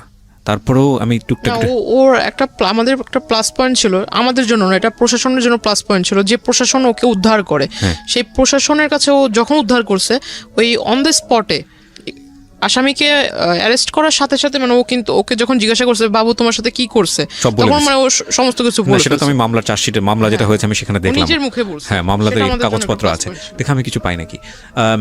তোমার কি মনে আছে হীরা, যে 2 বছর আগে কি হয়েছিল, কে তোমাকে কোথায় নিয়ে গিয়েছিল, মনে আছে? কুরআন দিছিল, মানে ঘুরাইছে, পা ধরে ঘুরাইছে। ও পা ধরে ঘুরিয়েছে। চিন্তা তুমি লোকটাকে? কানা, হ্যাঁ, ওর নাম আর কি, ও কানা বলে। কানা বলো তুমি ওকে? আচ্ছা, তো কোথা থেকে নিয়ে গিয়েছিল তোমাকে? আমি খেলতেছিলাম, তারপরে আমার নিয়ে দিছিল।